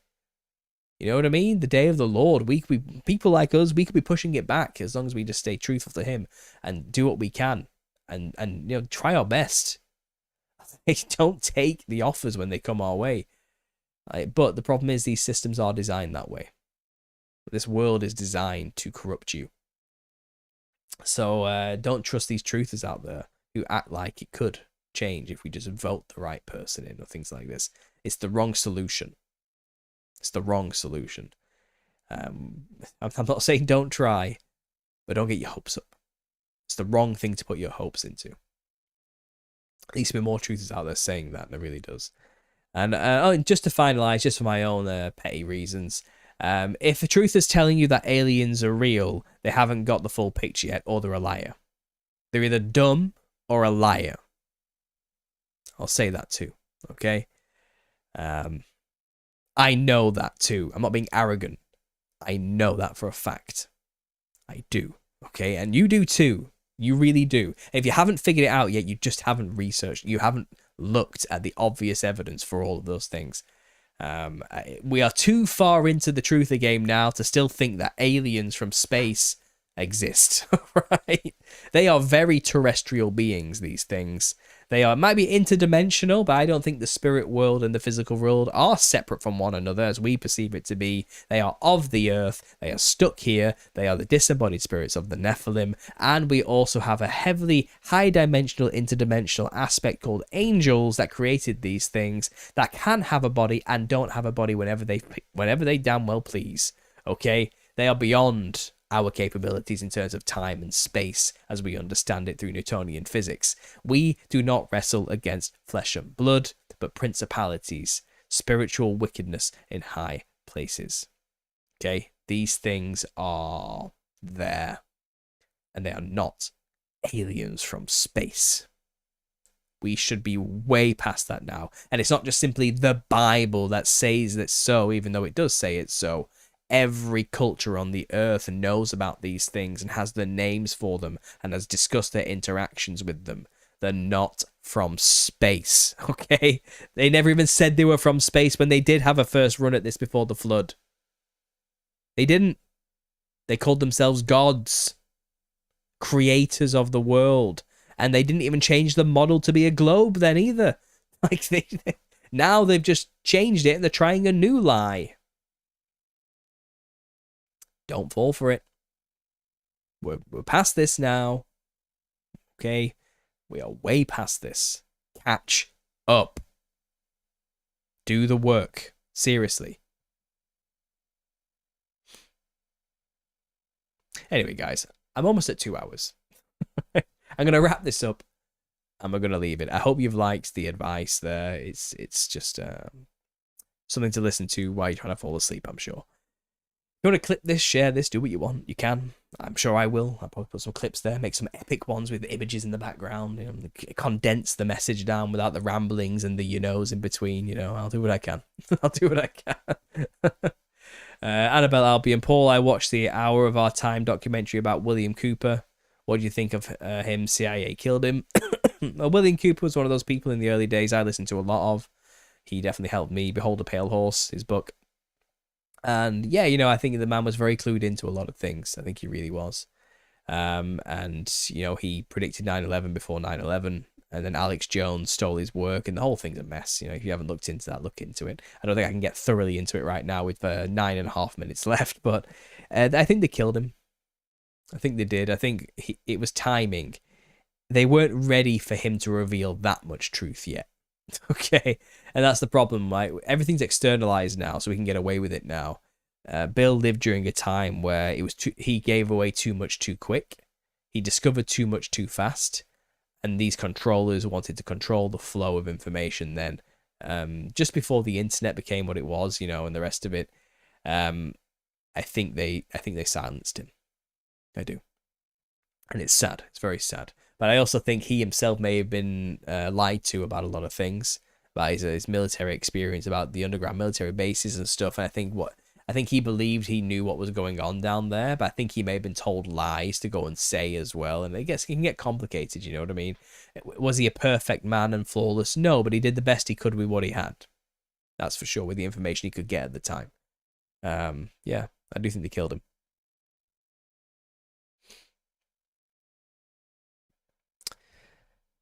Is it that they are prepping the world to fight against these aliens, but it's actually the Lord of the Camp of Saints? No, it's twofold. It's a lot of things. It's complicated. Whatever happens, it's never aliens from space. Okay, but what will be called aliens there'll be nuance. There'll be good aliens and bad aliens. The good aliens are going to turn up first, probably. They're going to stop us from killing each other in all these wars. They're going to be our saviors. There's going to be a leader, probably, that will be the big savior of all of them. They're going to change us, or try to, or convince us that we can join them if we edit ourselves or corrupt our genome in some way. They'll start genetically engineering us again. We will become monsters. We will be formed into an army as the number of the sands of the sea. All our borders will drop. All our differences will disappear. Our language may even become one. Our currency will become one. Our governments will become one. Our religion will become one under this new galactic, secularist, humanist, modern, all the Abrahamic faith will be gone by the time we get to this point, because we would have dropped behind our primitive belief systems in gods and angels and demons, and now we understand that it's aliens who seeded us and the rest of it, and we are taking our rightful place and taking control of our own evolution thanks to the good aliens who have come to save us. Then bad aliens turn up, and those aliens are a part of a different federation who goes around assimilating planets under the hive mind mechanical system, you know what I mean? And it'll be like the Borg hive mind stuff is what they're going to frame it as. But what it really is God and his kingdom. Likely. It'll be New Jerusalem descending from heaven or something like this. The heavenly kingdom. Or there'll be a place on Earth which the good aliens will say, you guys haven't seen this, but we see it because we're from space. And we know there's a place on Earth that's been hidden from you. And these people have been controlling you the entire time. And we've come to free you from them. And these evil controllers on the hidden island somewhere on Earth have given you all this religion that's made you kill each other. And they're the source of it all. Okay, but we've come to free you from their parasitical evil systems. And this is going to be the camp of saints, where Jesus already resides with his resurrected saints, where they receded to at the end of the millennial reign, when Satan was given free reign to take over the earth for his little season. So these aliens will come with a new perspective, saying they've hidden themselves. You can't see them because they have this camouflage over them, but we'll break the barrier and you'll see that there's this place in the center of Earth, which you call the North Pole, which is basically this, you just see ice, but it's not really what there is. It's actually this whole thing, and these have been controlling you this entire time. And they send out their minions into the earth, the evil elites we destroyed, which were built to be destroyed by the good aliens, by the way. It's all a show. Okay, but we'll believe all these evil elites who have been eating our children came from this island. And that's where they all go to. And they have been controlling you for a long time, you know. And we've come to free you from the clutches of their evil control. And so then the whole world gets convinced to go and surround the camp of saints and make war with the beloved city and the rest of it. Like, there's many ways they could do this. There's many scenarios this could play out as. If for some reason New Jerusalem does come down in the midst of all of this, and not after all of the camp of saints war, which I think is how it should go, chronologically speaking. But if for some reason we get a glimpse of the beloved city coming down from the heavens, it will be framed as evil invading aliens, and the good aliens are here to help us fight them. Okay? Something like that. It'll be some Hollywood epic narrative that they've weaved, which will always frame the camp of saints and Jesus as the bad guys, and they are the good guys. And there'll be an age, a golden age by any secular humanist atheistic standard that these aliens will bring to us.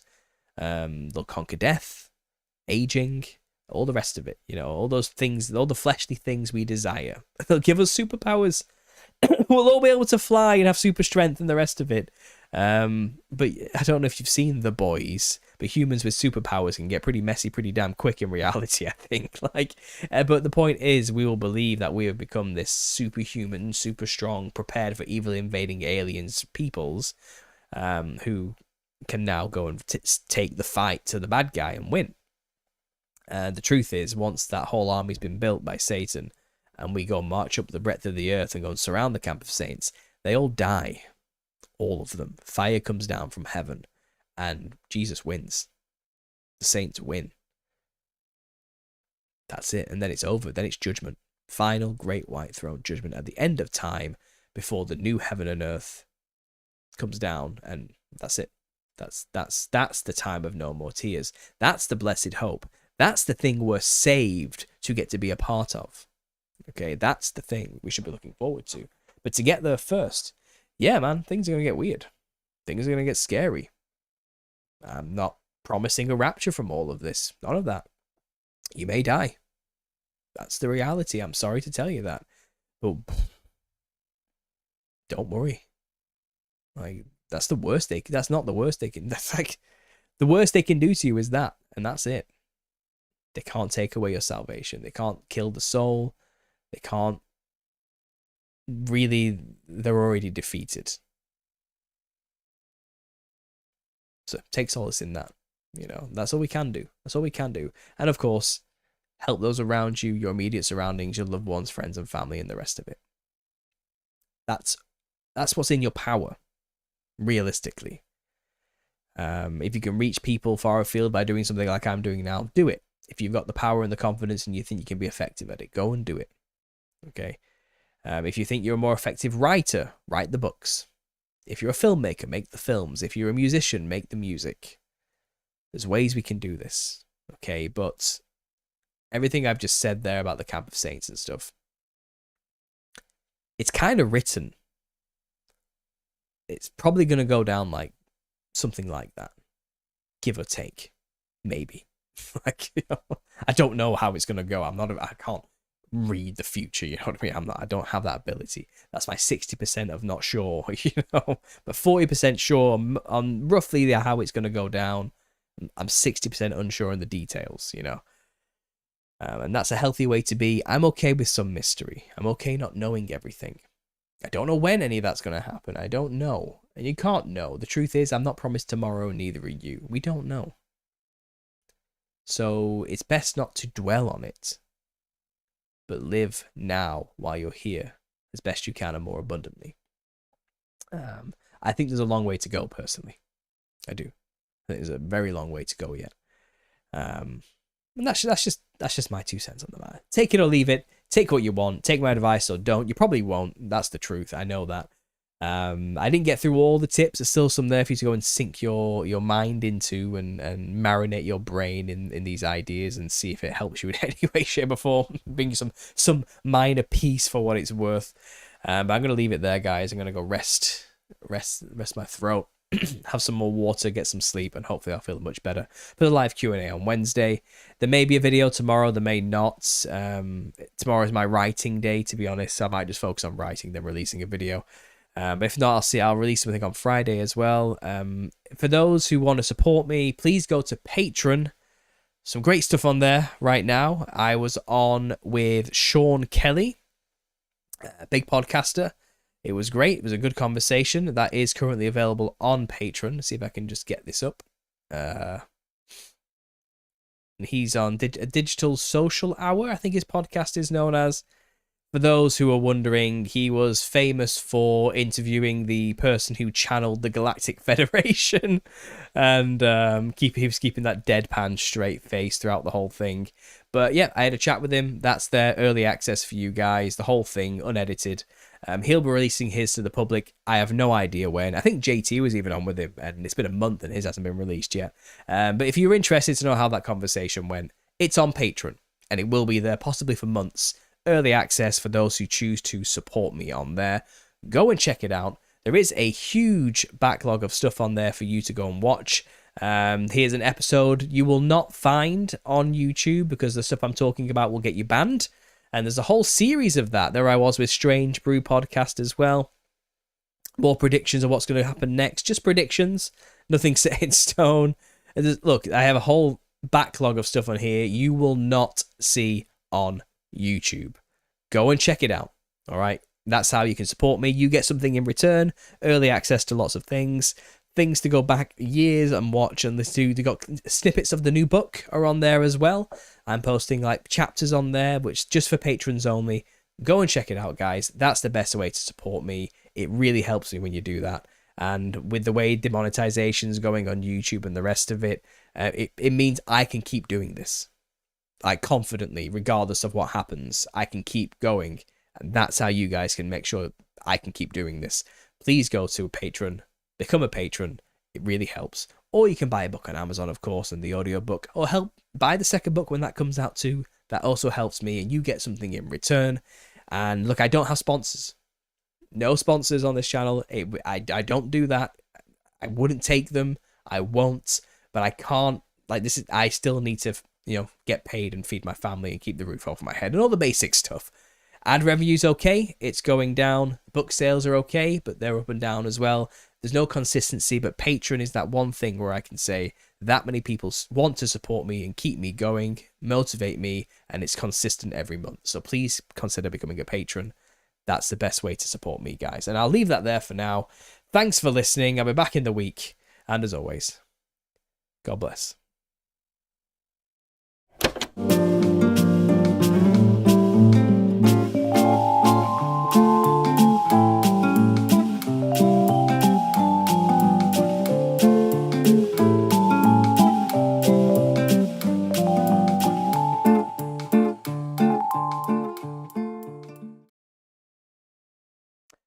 And a quick message, there won't be a show on this Wednesday. It's my wife's birthday. So I won't be doing a show, guys, just to let you know. But I'll probably release a video on Friday or something. But I'll leave it there. Thanks again and God bless.